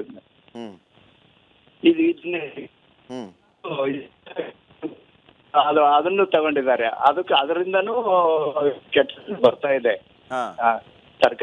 ಸರ್ಕಾರಕ್ಕೆ. ಸಿದ್ದರಾಮಯ್ಯ ಇರ್ಬೋದು, DK ಶಿವಕುಮಾರ್ ಇರ್ಬೋದು, ಇದನ್ನೆಲ್ಲ ನುಂಗ್ತಾ ಹೋಗ್ತಿದಾರಲ್ಲ ಇವರು. ಒಂದು ಸ್ಪಷ್ಟವಾದ ವರದಿ, ಸ್ಪಷ್ಟವಾದ ಹೇಳಿಕೆ ಕೊಡ್ತಿಲ್ಲ ಅವರು. ಸ್ಪಷ್ಟವಾಗಿ ಕೊಡ್ಬೇಕು. ಕತ್ತಲೆ ಯಾಕಾಯ್ತು, ಗುಂಡಿ ಯಾಕೆ ಬಿದ್ದುವು, ಇದಕ್ಕೆ ಕಾರಣ ಯಾರು? ಪಾಲಿಕೆನೋ ಗೌರ್ಮೆಂಟ್? ಇದಕ್ಕೆಲ್ಲ ಉತ್ತರ ಯಾರು ಹೇಳ್ಬೇಕು? ಸರ್ಕಾರ ಕೊಡ್ಬೇಕು. ಕರೆಕ್ಟ್, ಸರ್ಕಾರ ಕೊಡ್ಬೇಕು ಸರ್, ಸರ್ಕಾರ ಕೊಡ್ಬೇಕು. ಹೌದು. ಏನ್ ಕೊಡ್ತಾರೆ ಇವರು? ಉತ್ತರ ಏನ್ ಕೊಡ್ತಾರೆ? ಜನಕ್ಕೆ ಉತ್ತರ ಕೊಡ್ಬೇಕು. ಕರ್ನಾಟಕದ ಕನ್ನಡ ಜನತೆಗೆ ಉತ್ತರ ಕೊಡ್ಬೇಕು ಇವರು. Fine sir, fine. Thank you. ಕರೆ ಮಾಡಿ ನಿಮ್ಮ ಅಭಿಪ್ರಾಯವನ್ನು ತಿಳಿಸಿದ್ದಕ್ಕೆ. ಮತ್ತೊಬ್ಬ ಕಾಲರ್ ರೆಡಿ ಇದ್ದಾರೆ, ಶ್ರೀರಾಮ್ ಅಂತ, ಶಿರಾದಿಂದ. ನಮಸ್ಕಾರ ಶ್ರೀರಾಮ್ ಅವರೇ. ನಮಸ್ತೆ ಸರ್, ಶ್ರೀರಾಮ್ ಶಿರಾಯಿಂದ ಸರ್. ಎಸ್ ಸರ್, ತಮ್ಮ ಅಭಿಪ್ರಾಯ? ವಾಕ್ಯ ನೋಡಿ ನಮ್ಗೆ ಸ್ವಲ್ಪ ಅಸಾಧ್ಯ ಆಯ್ತು ಸರ್. ಏನಂದ್ರಿ? ಆಮೇಲೆ ನೀವು ವರದಿ ತೋರಿಸಿರಲ್ಲ, ಯಾವ್ಯಾವ ಏರಿಯಾದಲ್ಲಿ ಕರೆಂಟ್ ಇಲ್ಲ ಅಂತ ಹೇಳಿ ನೋಡಿದ್ವಲ್ಲ, ಆಮೇಲೆ ಗೊತ್ತಾಯ್ತು. ಓಹೋ, ಹಳ್ಳಿಗಳಲ್ಲಿ ಮಾತ್ರ ನೋಡ್ತಾ ಇದ್ವಿ, ಅದರಲ್ಲೂ ಕೆಲವು ಹಳ್ಳಿಗಳಲ್ಲಿ ಕೆಲವು ಕಡೆ ನೋಡ್ತಾ ಇದ್ವಿ ಕರೆಂಟ್ ಇಲ್ಲದ್ದು. ಈಗ ಬೆಂಗಳೂರು ನಗರದಲ್ಲೇ ಈ ತರ ಆಗ್ಬಿಟ್ಟಿದೆ ಅಂದ್ರೆ, ಮುಖ್ಯಮಂತ್ರಿಗಳಿದ್ದಾರೆ, ಮುಖ್ಯಮಂತ್ರಿಗಳು ಬೆಂಗಳೂರು ನಗರನ ಹೈಟೆಕ್ ಮಾಡ್ತೀವಿ ಅಂತ ಹೇಳ್ತಿದ್ದಾರೆ. ಹೊಸದಾಗಿ ಈಗ ಇದು ಬೆಂಗಳೂರು ನಗರಾಭಿವೃದ್ಧಿ ಸಚಿವರಾಗಿದ್ರು, ಈಗ ಮುಖ್ಯಮಂತ್ರಿಗಳೇ ಆಗಿದ್ದಾರೆ. ಮುಖ್ಯಮಂತ್ರಿ ಆಯ್ತು ತಕ್ಷಣ ಈ ತರ ಆಗ್ಬಿಟ್ಟಿದೆ ಅಂದ್ರೆ, ಇದು ಹಳ್ಳಿಗಳ ಕತೆ ಏನಾಗ್ಬೇಕು ಸರ್? ಬೆಂಗಳೂರು ನಗರದಲ್ಲೇ ಈ ತರ ಆಗ್ಬಿಟ್ಟಿದೆ.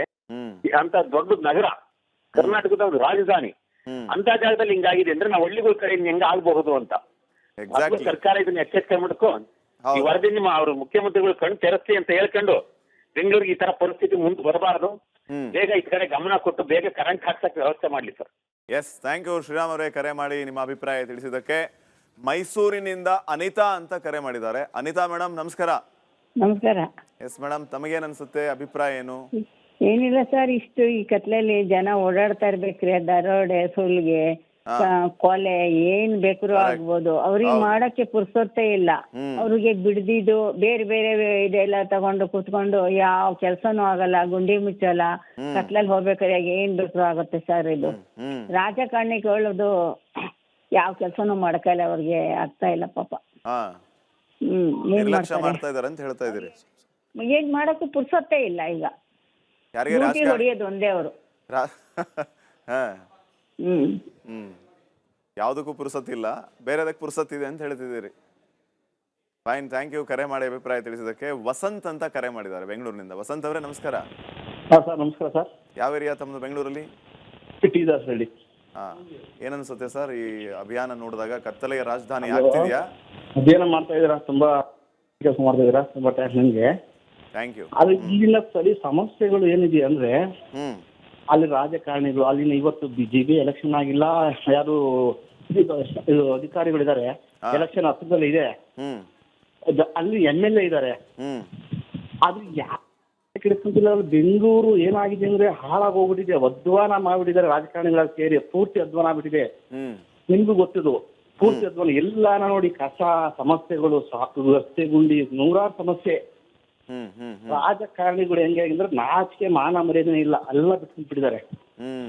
ಆದ್ರೆ ನಾನು ಕೆಲವು ಮೀಡಿಯಾದ್ಮೇಲೆ ತುಂಬಾ ಬೇಜಾರಿದೆ. ನಾನು ನಿಮ್ಮ ಎಲ್ಲ ಪ್ರತಿಯೊಂದು ಮೀಡಿಯಾ ಕೆಲವೊಂದು ಬೇಸರ ಏನಂದ್ರೆ ತೋರಿಸ್ತಾ ಇದ್ದೀರಾ, ಮಾಡ್ತಾ ಇದ್ದೀರಾ. ವಸಂತ್ ಅವ್ರ ಕೆಲವೊಂದು ಮೀಡಿಯಾನ ಎಲ್ಲ ಮೀಡಿಯಾನ ಮೇಡಮ್ ಸರ್ ಎಲ್ಲ ನಾನು ಕೇಳ್ತಾ ಇದ್ದೀನಿ, ಕೆಲವೊಂದು ಮೀಡಿಯಾನು ಎಲ್ಲ ಮೀಡಿಯಾ. ನಿಮ್ದು ಕೆಲವೊಂದು ಬೇಜಾರು ಏನು ಅಂದ್ರೆ ನಾನು ಮಾತು ಕೇಳಿ ಪೂರ್ತಿ ಇವತ್ತು ನೀವು ತೋರಿಸ್ತಾ ಇದ್ದೀರಾ ಲೈವ್ ಕಾರ್ಯಕ್ರಮ, ಓಕೆನಾ? ಅಲ್ಲಿ MLA ಯಾರು, ಅವ್ನ ಫೋಟೋ ಹಾಕಿ, ಅವ್ನ ನಂಬರ್ ಹಾಕಿ, ಅಲ್ಲಿ ಯಾವ GB ಅಧಿಕಾರಿಗಳು ಯಾರು ಬರ್ತಾರೆ, ಅವ್ರಿಗೆ ಇನ್ಚಾರ್ಜ್ ಯಾರು ಬರ್ತಾರೆ, ಎಲ್ಲ ಅಧಿಕಾರಿಗಳು ಎಲ್ಲ ಡಿಸ್ಪ್ಲೇ ಮಾಡಿ ನಂಬರ್ ಹಾಕಿ ಫೋನ್ ಮಾಡಿ. ನಿಮ್ಮ ಸಲಹೆಯನ್ನ ಖಂಡಿತವಾಗಿಯೂ ಸ್ವೀಕರಿಸ್ತಾ ಇದ್ದೀವಿ. ಕೌಂಟೇಬಲ್ ವಸಂತ್ ಅವರೇ, ಥ್ಯಾಂಕ್ ಯು. ಖಂಡಿತ ಅದನ್ನು ಕೂಡ ಮಾಡೋಣ. ಥ್ಯಾಂಕ್ ಯು ವೆರಿ ಮಚ್ ನಿಮ್ಮ ಅಭಿಪ್ರಾಯ ತಿಳಿಸಿದ್ದಕ್ಕೆ. ಜಮೀರ್ ಅಹಮದ್ ಕರೆ ಮಾಡಿದವರು ಮೈಸೂರಿನಿಂದ. ನಮಸ್ಕಾರ ಜಮೀರ್ ಅಹಮದ್ ಅವರೇ. ಧ್ವನಿ ಕೇಳಿಸ್ತಾ ಇದೆಯಾ? ಫೈನ್. ಪ್ರಸನ್ನ ಅಂತ ಮತ್ತೊಬ್ಬ ಕಾಲರ್ ಬೆಂಗಳೂರಿನಿಂದ. ಪ್ರಸನ್ನ ಅವರೇ ನಮಸ್ಕಾರ. ನಮಸ್ಕಾರ ಸರ್. ಎಸ್ ಸರ್, ತಮ್ಮ ಅಭಿಪ್ರಾಯ ಏನು ಸರ್? ಬೆಂಗಳೂರು ಮುಂಚೆ ಗಾರ್ಡನ್ ಸಿಟಿ ಅಂತ ಇತ್ತು, ಈಗ ಗಾರ್ಬೇಜ್ ಸಿಟಿ ಅಂತ ಎಲ್ಲ ಕಡೆ ಮಾತಾಡ್ತಾರೆ. ಅದನ್ನ ನಿಜ ಮಾಡೋದಕ್ಕೆ ನಮ್ಮ ರಾಜಕಾರಣಿಗಳು ಹೊರಟಿದ್ದಾರೆ. ಎಲ್ಲಿ ನೋಡಿದ್ರು ನಾಯಿಗಳ ಕಾಟ, ಬೀದಿ ನಾಯಿಗಳ ಕಾಟ, ಕಸ, ಎಲ್ಲಂದ್ರಲ್ಲಿ ಕಸಗಳು. ಅಂಡರ್ ಪಾಸ್ಗಂತೂ ಕಾಲಿಡಂಗಿಲ್ಲ. ಮಳೆಗಾಲ ಬಂದಾಗ ಅಂಡರ್ ಪಾಸ್ ಅಲ್ಲಿ ಕೆಲಸಗಳು ಶುರು ಮಾಡ್ತಾರೆ. ಅಲ್ಲಿ ತನಕ ಓಡಾಡ್ತಾ ಇರುತ್ತೆ, ಫ್ರೀ ಆಗಿರುತ್ತೆ. ಮಳೆಗಾಲದಲ್ಲಿ ಕೆಲಸಗಳು ಸ್ಟಾರ್ಟ್ ಮಾಡೋದು. ಏನು ಪ್ಲಾನ್ ಇಲ್ಲ, ಒಂದು ಇದಿಲ್ಲ. ಎಲ್ಲಾ ಕಡೆ ಹೇಳ್ಕೊಂಡು ಓಡಾಡ್ತಾರೆ. ಬೆಂಗಳೂರು ಆತರ ಮಾಡ್ತೀವಿ, ಈ ತರ ಮಾಡ್ತೀವಿ. ಆದ್ರೆ ಅದ್ರ ಒಂದ್ ದೃಷ್ಟಿಲಿ ಏನು ಡೆವಲಪ್ಮೆಂಟ್ ಆಕ್ಟಿವಿಟೀಸ್ ಅಥವಾ ಇನ್ನೊಂದು ಯಾವ್ದನ್ನು ತಗೊಳ್ತಾ ಇಲ್ಲ ಅಂತ ಅನಿಸ್ತಾ ಇದೆ. ಅದಕ್ಕೆ ಅಂತ ಒಂದು ಕಮಿಟಿ ಬೇರೆ, ಟೌನ್ ಪ್ಲಾನಿಂಗ್ ಕಮಿಟಿ, ನಗರಾಭಿವೃದ್ಧಿ, ಅಲ್ಲೆಲ್ಲ ಏನ್ ಮಾಡ್ತಾರ ನಮ್ಗಂತೂ ಗೊತ್ತಿಲ್ಲ ಸರ್. ನಿಮ್ಗೆ ಯಾರು ಗೊತ್ತಿದ್ರೆ ಹೇಳಿ. ಅದು ಅವ್ರವ್ರ ಅಭಿವೃದ್ಧಿ ಆಗೋದಕ್ಕೆ ಕಮಿಟಿಗಳು ಸರ್. ಅದು ಬೆಂಗಳೂರು ಪಬ್ಲಿಕ್ ಗೆ ಡೆವಲಪ್ಮೆಂಟ್, ಅವ್ರಗಳು ಡೆವಲಪ್ಮೆಂಟ್ ಆಗೋದಕ್ಕೆ. ಫೈನ್, ಥ್ಯಾಂಕ್ ಯು ಪ್ರಸನ್ನ ಅವರೇ ಕರೆ ಮಾಡಿ ಅಭಿಪ್ರಾಯ ತಿಳಿಸಿದ್ದಕ್ಕೆ. ಮತ್ತೊಬ್ಬ ಕಾಲರ್ ರೆಡಿ ಇದ್ದಾರೆ. ನಮಸ್ಕಾರ ಶಂಕರ್ ಅವರೇ. ನಮಸ್ಕಾರ, ಧ್ವನಿ ಕೇಳಿಸ್ತಾ ಇದೆಯಾ? ಕೇಳ್ತಾ ಇದೆ ಸರ್. ಎಸ್ ಸರ್, ತಮ್ಮ ಅಭಿಪ್ರಾಯ ಏನು? ಕತ್ತಲೆ ರಾಜಧಾನಿ ಆಗ್ತಿದೆಯಾ ಬೆಂಗಳೂರು ಅಂತ ಪ್ರಶ್ನೆ. ರಾಜಧಾನಿ ಅಂದ್ರೆ ಸರ್, ರಾಜ್ಯ ಮತ್ತು ರಾಜ್ಯ ಕತ್ಲೆ ಸರ್. ರಾಜ್ಯನೇ ಆಗ್ಬಿಟ್ಟಿದೆ ಅಂತೀರಾ? ರಾಜ್ಯನೇ ಸರ್ ಕತ್ಲೆ. ಯಾಕಂದ್ರೆ ಏನೇ ಕೊಡ್ರಿ 2-5 ಗ್ಯಾರಂಟಿ ಹೋಗ್ತಾರೆ. ಯಾವ ಫಂಕ್ಷನ್ ಹೋಗಿ ಮೀಟಿಂಗು 5 ಗ್ಯಾರಂಟಿ 5 ಗ್ಯಾರಂಟಿ. ಆದ್ರಿಂದ ಬಹಳ ರಾಜ್ಯವರ ಆಗ್ತೈತೆ. ಅದು ಒಂದು ಹೇಳ್ದಾಗ ಬೀದಿ ನಾಯಿಗಳಾಗ್ಲಿ, ಅದಲ್ಲಿ ಪಂಚಾಯತ್ ಕೇಳೋರಿಲ್ಲ, ಲೈಟ್ ಇಲ್ಲ. ನಮ್ಮ ಜಿಲ್ಲೆಯಲ್ಲೂ ಬಹಳ ತೊಂದರೆ ಇದೆ ಸರ್. ಯಾಕಂದ್ರೆ ಇದನ್ನೆಲ್ಲ ಮಾಡ್ತಾ ಇದ್ವಿ. ತಮ್ಗೆ ಧನ್ಯವಾದಗಳು. ಅದ್ರ ಇನ್ನೂ ಇದ್ರ ಬಗ್ಗೆ ಕ್ರಮ ತಗೊಂಡೆವು. ಎಸ್ ಸರ್, ಥ್ಯಾಂಕ್ ಯು ಕರೆ ಮಾಡಿ ತಮ್ಮ ಅಭಿಪ್ರಾಯ ತಿಳಿಸಿದ್ದಕ್ಕೆ. ಚೇತನ್ ಅಂತ ಮತ್ತೊಬ್ಬ ಕಾಲರ್ ಇದ್ದಾರೆ. ನಮಸ್ಕಾರ ಚೇತನ್ ಅವರೇ. ನಮಸ್ಕಾರ. ಎಸ್ ಸರ್, ತಮ್ಮ ಅಭಿಪ್ರಾಯ ತಿಳಿಸಿ ಸರ್. ಮೊದಲನೇದಾಗಿ ಏನ್ ನಿಮ್ಮ ಸಮಸ್ಯೆ ಅನ್ನೋ ಕಾರ್ಯಕ್ರಮದಿಂದ ಹಿಡಿದು ಇವತ್ತಿನವರೆಗೂ ಬೆಂಗಳೂರಿಗರ ಸಾಕಷ್ಟು ಸಮಸ್ಯೆಗಳ ಪರವಾಗಿ ಧ್ವನಿ ಎತ್ಕೊಂಡ್ ಬಂದಿರ್ತಕ್ಕಂಥ ನಿಮ್ಮ ಚಾನಲ್ಗೆ ನಾನು ಧನ್ಯವಾದಗಳನ್ನ ತಿಳಿಸ್ತೀನಿ. ಬೆಂಗಳೂರಿಗೆ ಕಳೆದ 10 ವರ್ಷ ಆಯ್ತು ಚುನಾವಣೆ ಆಗಿ. ಈ 10 ವರ್ಷದಿಂದ ಬೆಂಗಳೂರಿಗರ 1.5 ಕೋಟಿ ಜನರ ಜೀವನ ನಿಜವಾಗ್ಲೂ ಕೂಡ ಅತಂತ್ರ ಆಗಿದೆ. ಕಾರಣ ಹೇಳೋರಿಲ್ಲ, ಕೇಳೋರಿಲ್ಲ. ಅಧಿಕಾರಿಗಳಾಡಿದ್ದೇ ಆಟ ಆಗೋಗಿದೆ. ಇದಕ್ಕೆಲ್ಲರೂ ಕೂಡ ನೋಡಿ, ಇವತ್ತು ನೀವು ಒಂದು ಕಾರ್ಯಕ್ರಮ ಮಾಡ್ತಾ ಇದ್ದೀರಾ, ಎಷ್ಟೋ ಕಡೆ ಬೀದಿ ದೀಪ ಇಲ್ಲ. ಇವತ್ತು ಕ್ರೈಮ್ ರೇಟ್ ಹೆಚ್ಚಾಗ್ತಾ ಇದೆ. ಆಗಬಾರ್ದು ಅನಾಹುತಗಳಾಗ್ತಾ ಇದೆ ನಗರದಲ್ಲಿ. ಈಗ ಅನಾಹುತ ಆದ್ಮೇಲೆ ಎಚ್ಚೆತ್ಕೊಂತೀವಿ ಅಂತ ಹೇಳೋದಕ್ಕಿಂತ ಆಗೋದಕ್ಕಿಂತ ಮತ್ತೆ ಕ್ರಮಗಳು ತಗೊಬೇಕಲ್ವಾ? ಬೀದಿ ದೀಪ ಅಂತಕ್ಕಂಥದ್ದು ಮೂಲಭೂತ ಹಕ್ಕು, ಮೂಲಭೂತ ಕೊಡ್ಬೇಕಾದ್ರೆ ಅವ್ರ ಕರ್ತವ್ಯ, ಅವ್ರ ಡ್ಯೂಟಿ. ಅದು ಅವ್ರ ಡ್ಯೂಟಿಯನ್ನ ಅವ್ರು ಮಾಡ್ದಿರ. ಇವತ್ತು ಜನಗಳು ಇವತ್ತು ಒಂದು ಕಡೆ ಗುಂಡಿ ಸಮಸ್ಯೆ, ಅದೇ ಕತ್ತಲ್ಲಿ ಹೋಗ್ಬಿಟ್ಟು ವಾಹನ ಸವಾರರು ಬೀಳ್ತಾ ಇದಾರೆ. ಇದೇ ನಿಮ್ಮದೇ ಚಾನಲ್ ಅಲ್ಲಿ ಒಬ್ಬ ರೆಂಬೆಯಿಂದ ರಾಜೇಶ್ ನಗರಲ್ಲಿ ಪಾಪ ಬಿದ್ದು ಗಾಯಗೊಂಡಿದ್ದಾರೆ. ಇವತ್ತು ಜನರು ತಪ್ಪದು. ಹಾಗಾದ್ರೆ ಯಾರನ್ನ ಕಾಯ್ಬೇಕು, ಕಾಯುವಂತವ್ರೆ ಇವತ್ತು ಕಾಯೋ ಕೆಲಸ ಬಿಟ್ಟು ರಕ್ಷಕರೇ ಭಕ್ಷಕರಿದಾರಲ್ಲ, ಇವ್ರಿಗೆ ಕೇಳಕ್ಕೆ ಬರ್ಬೇಕು ಅಂದ್ರೆ ಚುನಾವಣೆ ನಡಿಬೇಕು. ಇವತ್ತು ನಾವು ಯುವಕರು ರೆಡಿ ಇದೀವಿ. ನಾವ್ ಯಾವುದೇ ಪಕ್ಷದ ಗುಲಾಮರಲ್ಲ. ಇವತ್ತು ನಾನು ನಾಗನಾಥಪುರ ವಾರ್ಡಿನ ಫೋನ್ ಮಾಡ್ತಾ ಇದ್ದೀನಿ. ನಾಗನಾಥಪುರ 33 ಬೆಂಗಳೂರು ದಕ್ಷಿಣ ಪಾಲಿಕೆ ಬರುತ್ತೆ. ನಾವು ಸಂಕಲ್ಪ ಸಂಕಲ್ಪ ಮಾಡಿದೀವಿ, ಯುವಕರು ಈ ಬಾರಿ ಚುನಾವಣೆ ನಿಲ್ತೀವಿ, ಇಂಡಿಪೆಂಡೆಂಟ್ ಆಗಿ ನಿಲ್ತೀವಿ, ಈ ಯಾವನು ಉದ್ಧಾರ ಮಾಡ್ತೀವಿ ಅಂತ ಬಂದು ಉದ್ಧಾರ ಆಗೋಗಿದಾರಲ್ಲ, ಇವ್ರಿಗೆ ತೊಡೆ ತಟ್ಟಿ ನಿಂತಕ್ಕಂಥ ಕೆಲಸವನ್ನ ಇವತ್ತು ಯುವಕರು ನಾವು ಮಾಡುವಂತ ಕೆಲಸವನ್ನ ಮಾಡ್ತೀವಿ, ಪಾಠವನ್ನ ಕಳಿಸ್ತೀವಿ, ಮನೆ ಕಳಿಸ್ತೀವಿ ಅಂತವ್ರನ್ನ. Super super. Thank you Chetan ಅವರೇ ಕರೆ ಮಾಡಿ ಅಭಿಪ್ರಾಯ ತಿಳಿಸಿದ್ದಕ್ಕೆ. ಮತ್ತೊಬ್ಬ ಕಾಲರ್ ಇದ್ದಾರೆ, ಲಕ್ಷ್ಮೀಶ್ ಅಂತ ಹೇಳಿ. ನಮಸ್ಕಾರ ಲಕ್ಷ್ಮೀಶ್ ಅವರೇ. ನಮಸ್ಕಾರ sir. Yes sir, TV volume mute ಮಾಡ್ಕೊಂಡು ಮಾತಾಡಿ ಸರ್, ನಿಮ್ಮ ಅಭಿಪ್ರಾಯ ತಿಳಿಸಿ. ಸರ್, ನೀವು ಕಿತ್ತಲೆ ಬೆಂಗಳೂರು ಅಂತ ಹೇಳ್ತೀರಾ, 100% ಸತ್ಯ. ಅದೊಂದೇ ವಿಚಾರ ಅಲ್ಲ ಸರ್, ಸುಮಾರು ವಿಚಾರಗಳು. ಈಗ ನಾವು ದಾಸರಳ್ಳಿಯಿಂದ ಇರೋದು, ನೀವು ಜಾಲಹಳ್ಳಿ ಕ್ರಾಸ್ ಮತ್ತೆ 8ನೇ ಮೈಲಿ ನೋಡಿ, ಯಾವುದೇ ತರ ಪ್ಲೇ ಓವರ್, ಸ್ಕೈ ವಾಕ್ ಇಲ್ಲ, ಅಂಡರ್ ಪಾಸ್ ಇಲ್ಲ. ಎಷ್ಟು ಜನಕ್ಕೆ ತೊಂದರೆ ಅಂದ್ರೆ, ನೀವು ಯಾವಾಗಾದ್ರೂ ಸರ್ ನಿಮ್ಮ ಮೀಡಿಯಾದವ್ರನ್ನ ಕಳಿಸಿ ಒಂದು ವಿಡಿಯೋ ತಗೊಂಡು ದಯಮಾಡಿ ಅದೊಂದು ಹಾಕಿ ಸರ್, ತುಂಬಾ ಕಷ್ಟ ಆಗ್ತಾ ಇದೆ. ಶೋರ್ ಖಂಡಿತ ನಿಮ್ಮ ಸಲಹೆಯನ್ನು ಸ್ವೀಕರಿಸಿದ್ದೇವೆ, ನೀವು ಹೇಳಿದ ಕಡೆ ಕಳಿಸ್ತೇವೆ. ಥ್ಯಾಂಕ್ ಯು ಕರೆ ಮಾಡಿದ್ದಕ್ಕೆ. ಮತ್ತೊಬ್ಬ ಕಾಲರ್ ಹಿಡಿದಾರೆ, ಶ್ರೀಧರ್ ಅಂತ ಹೇಳಿ. ನಮಸ್ಕಾರ ಶ್ರೀಧರ್ ಅವರೇ. ಸರ್ ನಮಸ್ತೆ ಸರ್. ಎಸ್ ಸರ್, ತಮ್ಮ ಅಭಿಪ್ರಾಯ ತಿಳಿಸಿ ಸರ್. ಸರ್, ಇದು ಬೆಂಗಳೂರಿನಲ್ಲಿ ಕತ್ತಲೆ ಅಂತ ಕಾರ್ಯಕ್ರಮ ಮಾಡಿದ್ದು ತುಂಬಾ ಶ್ಲಾಘನೀಯ. Thank you sir. ಮತ್ತೆ ಇದನ್ನ ಕಂಟಿನ್ಯೂ ಮಾಡಿ ಸರ್, ಯಾಕಂದ್ರೆ ಕಂಟಿನ್ಯೂ ಆಗಿದ್ರೆ ಇದಕ್ಕೇನೋ ಒಂದು ಸಮಸ್ಯೆಗೆ ಸಿಗಬಹುದು. ಯಾಕಂದ್ರೆ ಬೀದಿ ನಾಯಿಗಳದು ಮತ್ತೆ ರಸ್ತೆದು ಎಲ್ಲಾನು ನೀವು ಇಶ್ಯೂಸ್ ಅನ್ನ ಎತ್ತಿದ್ದೀರಾ. ಬಟ್ ಇನ್ನು ಕಂಟಿನ್ಯೂ ಮಾಡಿದ್ರೆ, ಈಗ ಒಬ್ರು ಕಾಲರ್ ಹೇಳ್ದಂಗೆ MLA ಮತ್ತೆ ಯಾರ GB ಅಧಿಕಾರಿ ಇರ್ತಾರೆ, ಅವ್ರದ್ದು ನಂಬರ್ ಇದ್ರೆ ನಮ್ಗೆ ಕಾಂಟ್ಯಾಕ್ಟ್ ಮಾಡಕ್ಕೆ ಈಸಿ ಆಗುತ್ತೆ. ಇಲ್ಲ, ಗಮನ ಹರಿಸ್ತೀವಿ ಸರ್, ಅದ್ರ ಬಗ್ಗೆ ನಾವು ಖಂಡಿತ. ಎಸ್, ಥ್ಯಾಂಕ್ ಯು ಶ್ರೀಧರ್ ಅವರೇ ಕರೆ ಮಾಡಿ ಅಭಿಪ್ರಾಯವನ್ನ ತಿಳಿಸಿದ್ದಕ್ಕೆ ಧನ್ಯವಾದ. ಕರೆ ಮಾಡಿದ ಎಲ್ಲರಿಗೂ ಕೂಡ ಧನ್ಯವಾದ.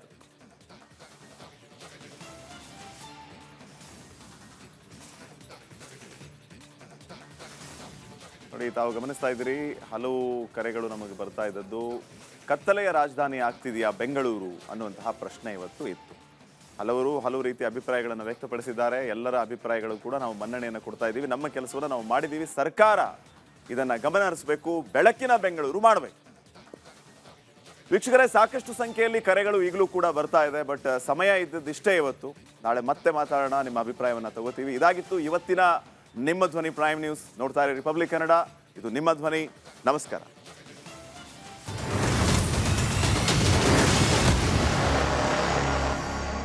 ಆರೋಗ್ಯ ಹಾಗೂ ನ್ಯೂಟ್ರಿಷನ್ ಸಿಗುತ್ತೆ ನೋಡಿ, ಬಾಡಿ ಸ್ಟ್ರಾಂಗ್ ಆಗುತ್ತೆ. ಸ್ವಲ್ಪ ತಿಂದು ಹಸಿವು ನಿಗುತ್ತೆ, ಡೈಜೆಷನ್ಗೆ ಇಲ್ಲ ಅಪಾಯ. MDH ಸೋಯಾ ಟೀ ಅಸಲಿ ಪ್ರೋಟೀನ್. MDH